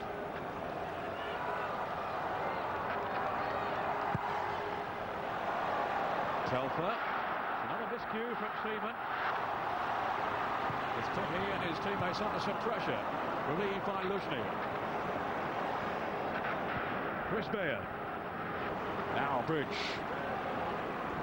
Can the England fullback develop from here? It's Marsden. Beautifully played event too. It's Bridge again. Beattie was waiting at the middle, but there's no service. And Ljungberg has failed to keep the ball in play. It will be a throw to Southampton. That man Gilberto again that actually stopped the cross coming in from Bridge, wasn't it? Bridge got into a good position, but Gordon Strachan now made a decision. Looks like Joe Tessum's the man who's going to come on. For Anders Svensson, apparently. Gordon Strachan making the switch. Well, he's worked tirelessly, Anders Svensson. Now giving way to the Norwegian. Joe Tessum was a very versatile player. They're often waiting on the bench to replace a front man if need be. Or he can play at the back or in midfield. The seam midfield role, swapping like for like. Ray Parler. Thank goodness, say Southampton, it wasn't Henry breaking there. Chris Baird, who has let nobody down. Brought in today at the expense of Fernandez. We may well see the Frenchman soon, I would think. Meantime, it's Telfer. Teasing Gilberto. Oh, Tessum! He's only just arrived. And might have made a name for himself there. And he's not a bad finisher either. He's not, but I think on that occasion he mishit it. Certainly didn't make clean contact with it, but it was a great opportunity. A lovely flick on from Beattie. He was in on that far post. But certainly didn't make as clean a contact as certainly he would have hoped, I'm sure. He's got 4 goals for Southampton this season. Joe Tessum, including the one at Highbury in that 6-1 drubbing. Gilberto rolled on to Luzhny. Henry had shown for it.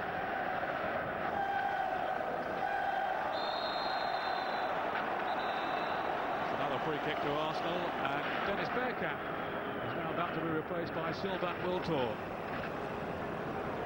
Bergkamp, who hasn't had the fondness of members of the FA Cup and the finals. That was the foul then by Marsden off Pires. Of course, he missed out in '98, Dennis Bergkamp, because of injury.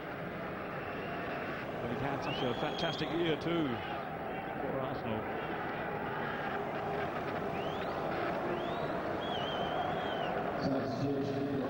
He's seen the signal. But I wouldn't think we're going to see the last of him now, will we? No, I'm sure that he'll be around that red and white shirt next season. The Arsenal fans love him. He loves Arsenal. He likes living in London. I'm sure at his stage in his career there isn't a better club for him to be at. I know he doesn't like coming off in these situations. He likes to play 90 minutes, but even he at his age now I think has to accept that 90 minutes is not always possible for him. So fresh problems for Southampton with the arrival of Wiltord. Another player with exceptional pace and speed up front, and eye for goal. Here's Henry, just slipped away from his marker there so easily. Parler, 4 in the middle now, waiting for the cross. Not forthcoming. The Tessa then was holding off Parler. Up front, Martin Keown and Oleg Luzhny. Keown, who has never scored an FA Cup goal.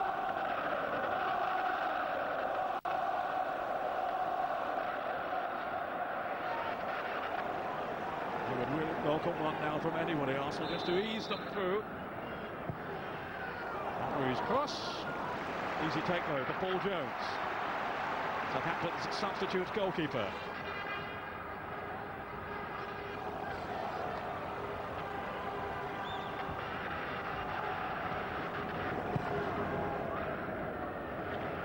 We're heading towards the last 10 minutes. And it is going to be, I would think now, a very tense finale.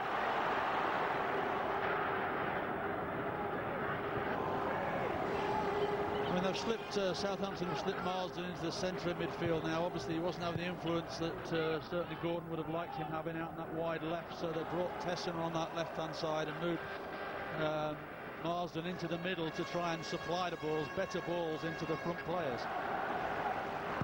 Bridge.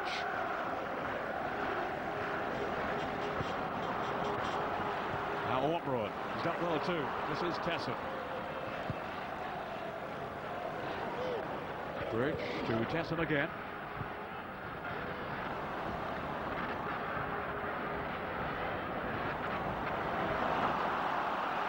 Tesson was a little clumsy, a little ponderous, and they might pay the price for it. Sylvain Wiltord. Strachan has the ball. He doesn't want to give it to a gunner. All right then. If you must.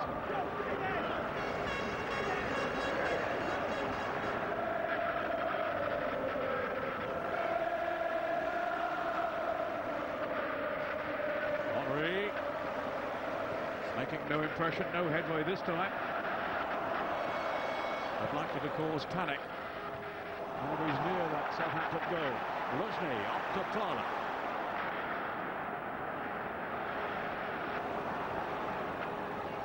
Henry. Arsenal so desperate to avoid for them the unthinkable. Ending the season that promised so much empty-handed. It's not going to at the moment. Gilberto on to Ashley Cole. Now Wiltord. That was Perez to Ashley Cole. Venturing forward for once down the left. Thierry Henry. That sprawling save by Jones. Just about good enough there to rescue the situation for Southampton. Well, again, 1-1 in the box. We've got to fancy him to beat, and he's got Lundekvarn against him again. He gets round the outside. Lundekvarn puts enough pressure onto him to unbalance him. He's always stretching, and then the combination of Jones coming out and spreading himself means that he can't get that ball across. With just the pressure of Lundekvarn, just that shoulder charge, just put him off balance, and he couldn't pull it back across that goal. Telfer. Ormrod. Resolute defending though by Martin Keown. To deny Ormrod any space. So often the perfect foil for James Beattie, Brett Ormrod. Kevin Davis, who's been the backup for them, not even on the bench. This is Baird. He's bitten over the right, but he couldn't take it.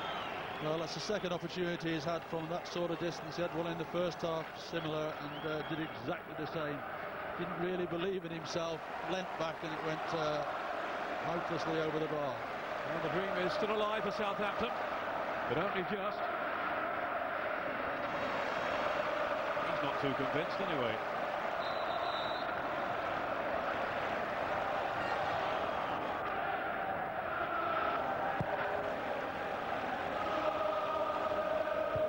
Lundekvarn. Really positive defending by him. This is Luzhny. Now Lauren. Now Gilberto. season began with that early goal in the Community Shield here. Is it now going to end with an Arsenal victory in the FA Cup final? It looks that way at this stage, but don't write Southampton off yet.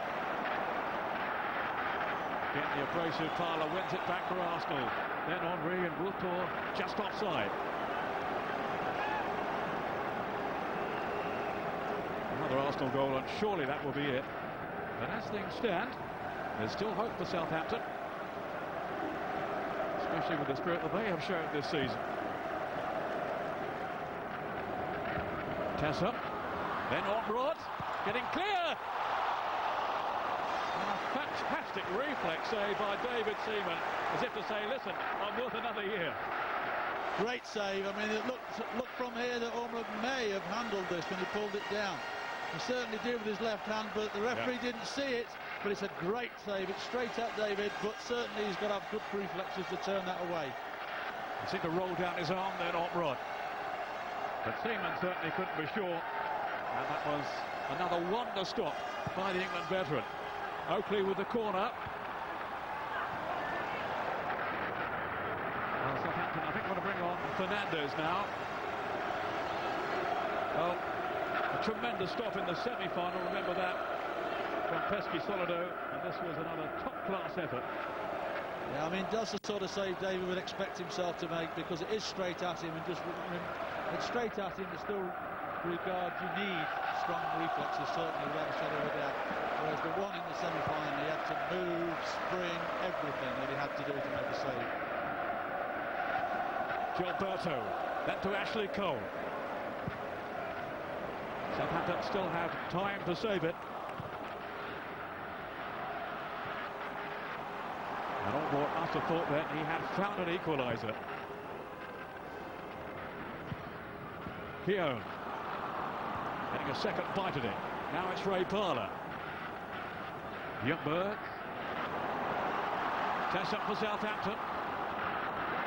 They're showing such heart and desire, as Gordon Strachan promised they would do, but it's Ljungberg, then Pires. Great interception by Michael Svensson. Pires is injured.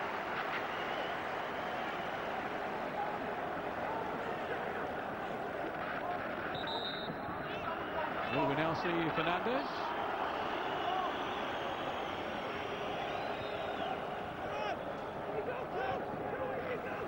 Pat Rice, Arsene Wenger's right-hand man there. 5 minutes left. That was Baird and Tassam. Fernandes still waiting to come on. Gordon Strachan's forgotten all about him. So absorbed in what's going on out there. It has been that kind of match.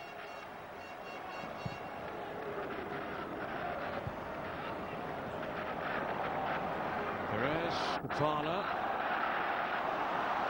Confronted, and illegally so, according to the referee, by Joe Tessel. It looks as though he's going to get Fernandes on that long last anyway. It's Chris Baird who is going to go off to allow the entrance of Fernandes, and just listen to the sentiment that he is receiving from the Southampton fans, and rightly so. Quite rightly, yes. You know, for one so young coming into such a massive game, he's not let his teammates down or his club down at all. He's put in a very composed performance for one so young, and certainly Gordon will be pleased about him for the future, I'm sure. Perez, one for the present, his goal, dividing the two teams.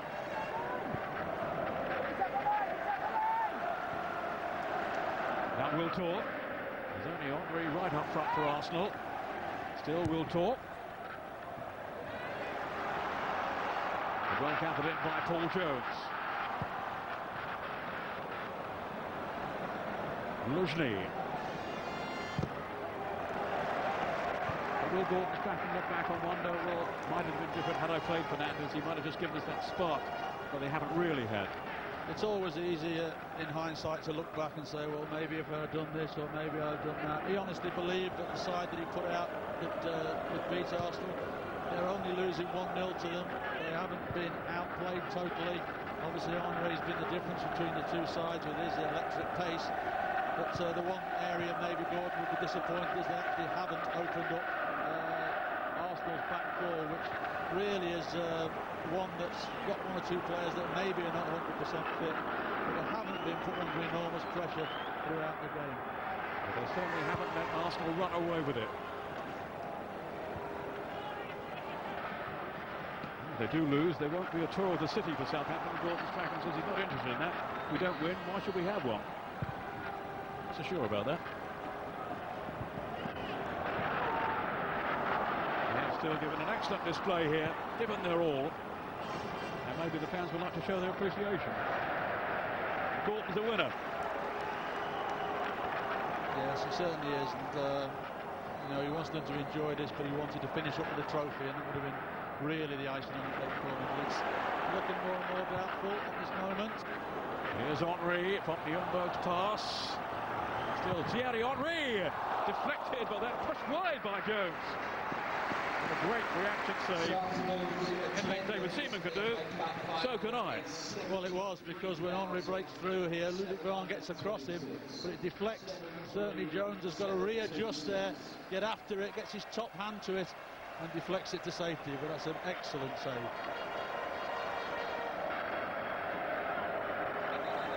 We're almost now into the last minute of the 90.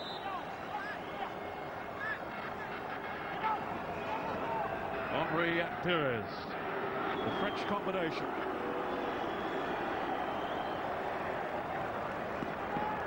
And somehow that's turned out as an Arsenal throw. Pires will be in no particular hurry to take it.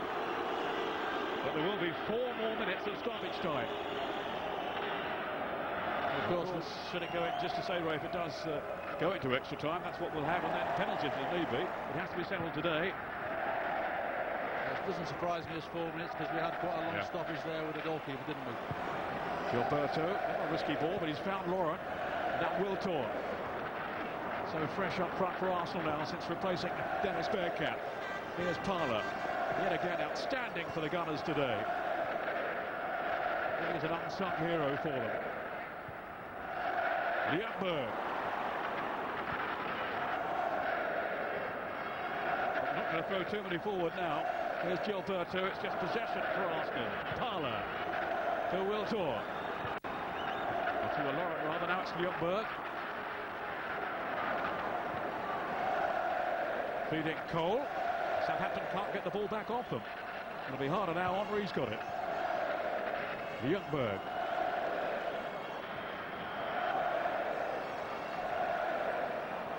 Only a few minutes for him to find that record-breaking goal, but he won't worry about that.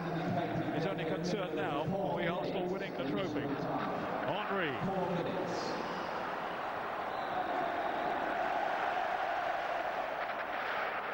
Well, if we ever wanted a lesson of how to run the clock down, Arsenal have just shown it there. They must have retained possession of that ball for at least a couple of minutes there. Just one touch, simple passing, and Arsenal and Southampton just could not get close to them at all, and that was a brilliant play there by Arsenal. That was Arsenal at their best. Pires. Is he now to be the match-winning hero?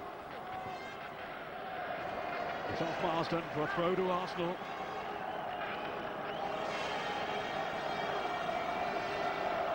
Those seconds ticking away. Southampton rapidly running out of time now. They've had their chances, they've had their opportunities.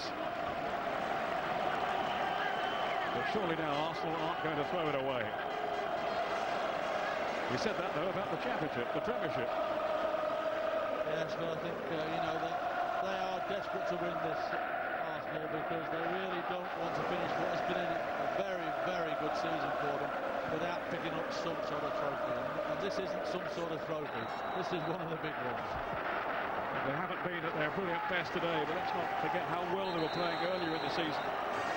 Right up until the last couple of months, really, when they just seemed to run out of steam. But also, let's not take away how hard Southampton have made them work today. You know, they've had a game plan, and it's nearly worked for them. They have knocked Arsenal out of their flowing pattern at times. So Arsenal have had to work hard for this. It hasn't all been pretty football for them. They've had to work done that. Referee Barber losing the free kick. Too many arguments back there from Southampton. Can the Gunners end the argument now once and for all? Thierry Henry.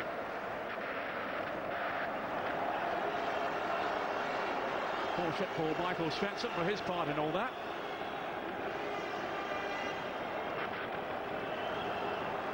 Arsenal seeking to finish off the job. Ljungberg and Henry.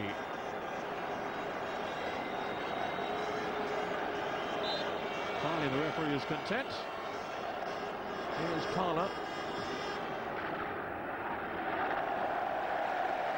And the decision going Arsenal's way, as you would think now, is the FA Cup final. 1 minute just to go.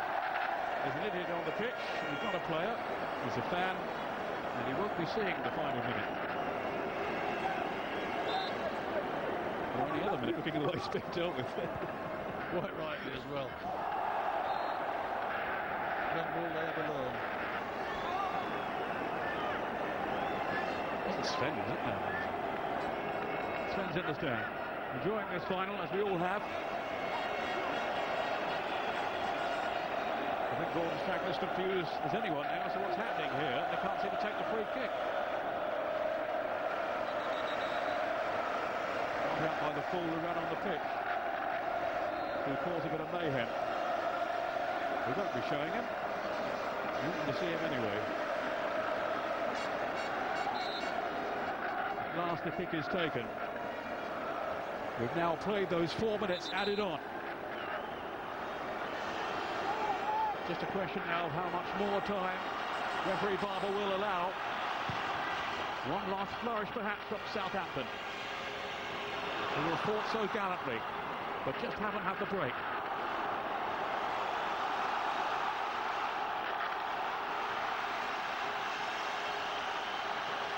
Matt Oakley looking to hurl this one in. Just hope something will come their way. That was Michael Svensson, then Pires. Michael Svensson again. Oh, some jittery moments back there for Arsenal. They've survived, but at the expense of a corner. And up comes Paul Jones. Well, the aim, he hit the crossbar, I remember, in a league game against Fulham earlier in the season. And his replacement, Paul Jones, was hoping to make his presence felt now in a big way here, right at the last. But surely it can only be a matter of seconds now to go. Seaman stayed on his line, and it's cleared off the post. Ashley Cole on guard.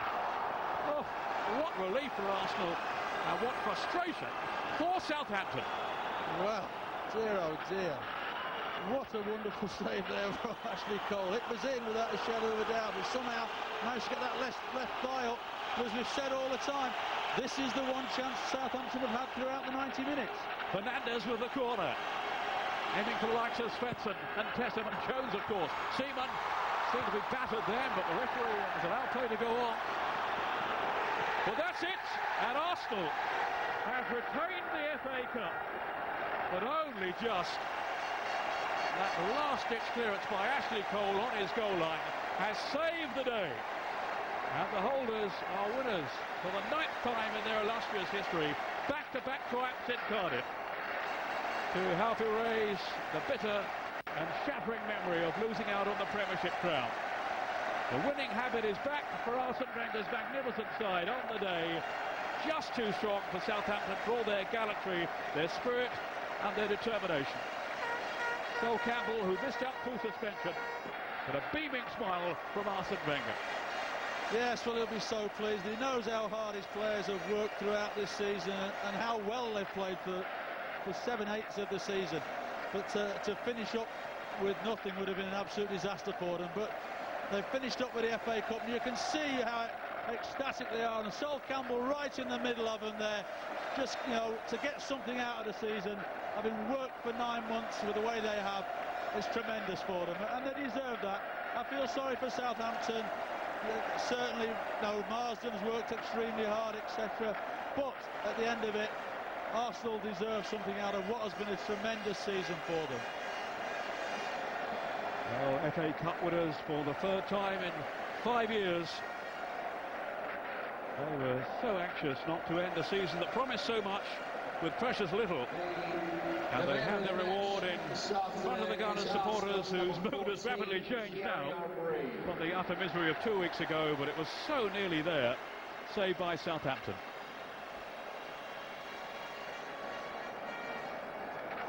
Well, Arsene Wenger believes, despite not winning the title, they are still the best team in England. This at least proves their dominance of the FA Cup. And what is certain, Ray, is that they're in the top two. Well, exactly, yeah, they're back in that Champions League, which is vital to them. Arsene Wenger will be hoping they can go a step further than they did last year. Obviously, they'll be making 1 or 2 signings, I'm sure, in the summer. Not drastic signings, I'm sure, but they know they need to strengthen. Arsene Wenger is not foolish enough to know that the squad that he's got at the moment can get them any further in the Champions League. And of course, Manchester United will be after winning that championship again next season, so it's going to be a tremendous race again next year. I'm certain of that, but at the moment, I'm sure all he's thinking about is breathing a sigh of relief and think, yes, we've got something. For those fans that are stuck behind that goal.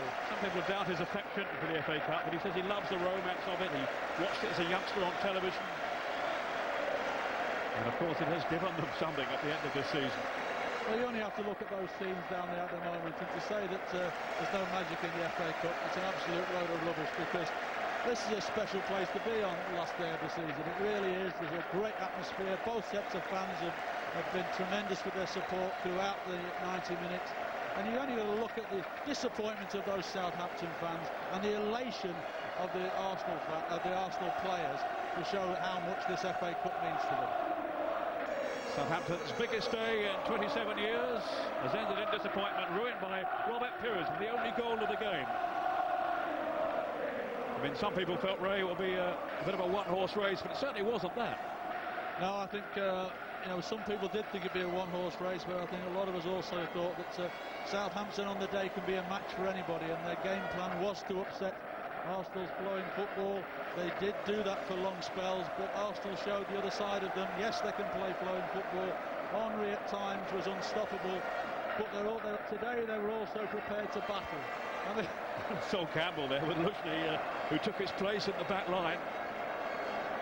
I mean, he did well in the end. He did well in the end, Lushney, because certainly there were spells when Beattie was winning everything in the air, and just they couldn't get anybody in the end of Beattie's flicks. But there's Wayne Bridge. I'm sure he'll be back in the final again at some stage. Well, a few tears there, but they have nothing to be ashamed of. It meant so much for them to give their fans this day to remember Southampton. Of course, winning was important, but take nothing away from their achievement in putting the city back on the football map after some pretty mediocre years.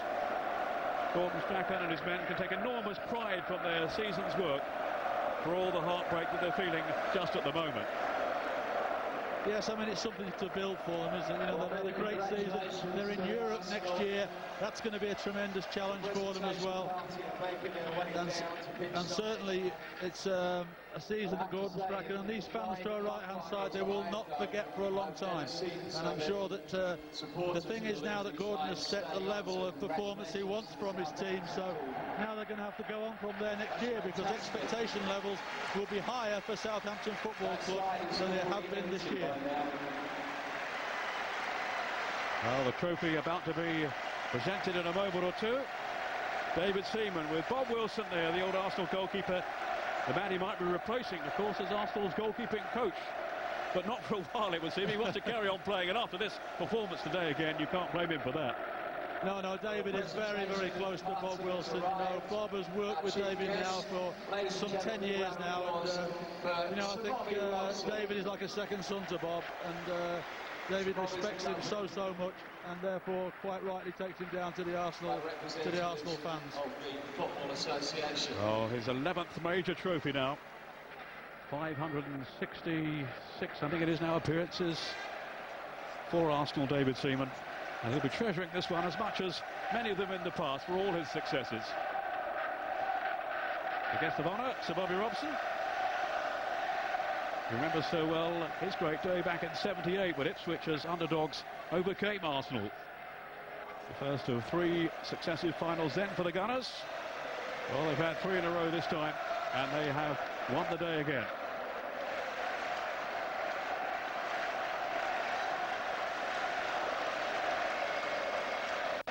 Gilberto was celebrating his first season in English football. Began so well for him. I think he did tire a bit towards the end of the campaign, but that was understandable. Well, I think when he looked particularly tired was, if you remember, he was dragged halfway across the world to play for Brazil against Mexico, and he came back and in the following game looked decidedly jaded, and it probably took him a couple of games to recover from the jet lag and all the time that he spent in the air. And certainly today he showed the quality that he's got, that he's an outstanding holding midfield player who makes the job look very, very easy. Well, we're awaiting the presentation. Not quite sure where the trophy's coming from. Inside the Millennium Stadium, where the roof has been closed for the afternoon. I've no idea if it's raining outside or not, but it was certainly raining this morning. So the roof had to come on, and it really has lifted the atmosphere throughout the game. Dennis Bergkamp and Thierry Henry, two class acts up front. Bergkamp, who gave way late on in the match for Sylvain Wiltord, but Henry saw it through. He hasn't scored yet in an FA Cup final, but you wouldn't rule one out in the future, not the way he's playing, Henry. He's absolutely sensational. Well, I say, once he gets in full flow, it's virtually impossible for anybody to stop, and we saw that on 3 or 4 occasions this afternoon. He really is an incredible player to watch. He's a dream to watch at times. There were a couple of things that he did, certainly on the left-hand side down in front of us, which beggared belief really. He could get away with it, but he just has such a great touch and such a rocket motor to get beyond people. It's incredible. The runners-up of the FA Cup 2003. Well, the FA Cup is in the stadium somewhere. For Southampton, though, it's all hard to take it. They have looked forward to this day for so long. It hasn't got their way, but let nothing be taken away from them or their supporters, who travel up from the south coast today to enjoy the occasion. So Bobby Robson will be a lot greyer by the time he finally presents us, I think. Here it is at last. This afternoon's match officials. The match officials will be presented first, and getting a few jeers from the fans, but I thought he did a good job, Graham Barber. Yeah, I think he was one or two of the bookings I think probably weren't justified, but he was making sure he was keeping a lid on the game, and I've seen him have far more controversial games than the one we've seen him have today. Well, he was saying beforehand, whatever I do, I'm going to upset somebody, and that has to be the case. All referees know that. Enjoying a bit of banter here with Sir Bobby. Keith Stroud, Nigel Miller, and Mike Dean, the 4th official. And now for the runners-up medals, ladies and gentlemen, Southampton. Bobby was saying this week how much he would love to have beaten himself as a manager. Of course, Newcastle have had an excellent season. And how they would relish a trophy of any kind, really, after so many barren years, such a long wait. Well, Arsene Wenger was also saying this week about how much it meant to win the FA Cup last year. They'd had a few years without a trophy, but they're very much back in business now, as the Southampton players come up to receive their medals.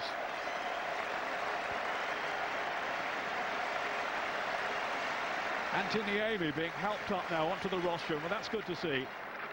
I'm afraid that does look a serious injury, but he was determined not to miss out on this moment.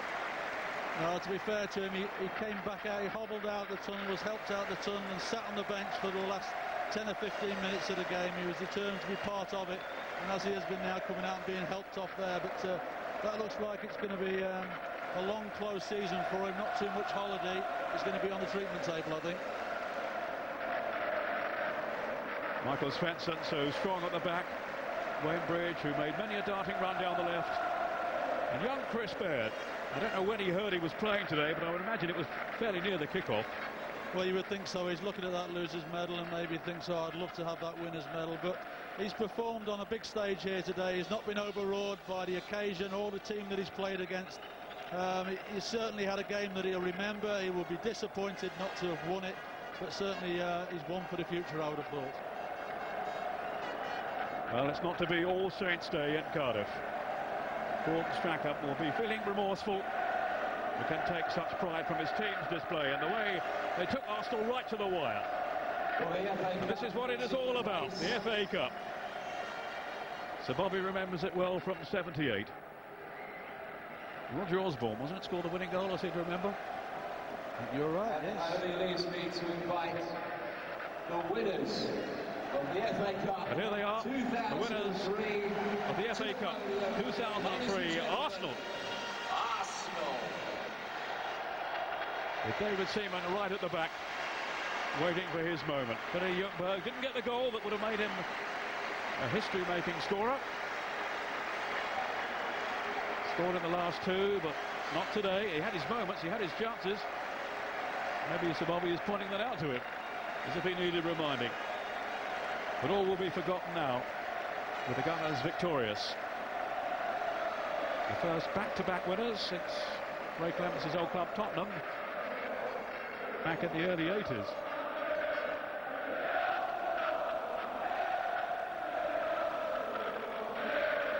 Chris Marsden, who so nearly didn't play today, will be relieved that at least he made the final, despite his injury. But such frustration and disappointment for the Southampton team. And just making its way onto the... What a moment for David Seaman. Perhaps his last major trophy at the end of his exceptional career. Maybe not. Watch this space, as they say. It's Thierry Henry. Thierry Henry has been named man of the match. A bit hard to argue with that, really. Maybe in fits and starts, but what a player. Tipping Ruud van Nistelrooy for the two Footballer of the Year awards. But up steps now David Seaman. Ladies and gentlemen, the winners of the FA Cup. Alongside him, Patrick Vieira, who of course would have captained Arsenal today had he been fit. The FA Cup belongs to Arsenal. For the French contingent at Highbury, it's a case of déjà vu. And for this very English of clubs and their devoted followers, it's as you were, as the Gunners retain the trophy.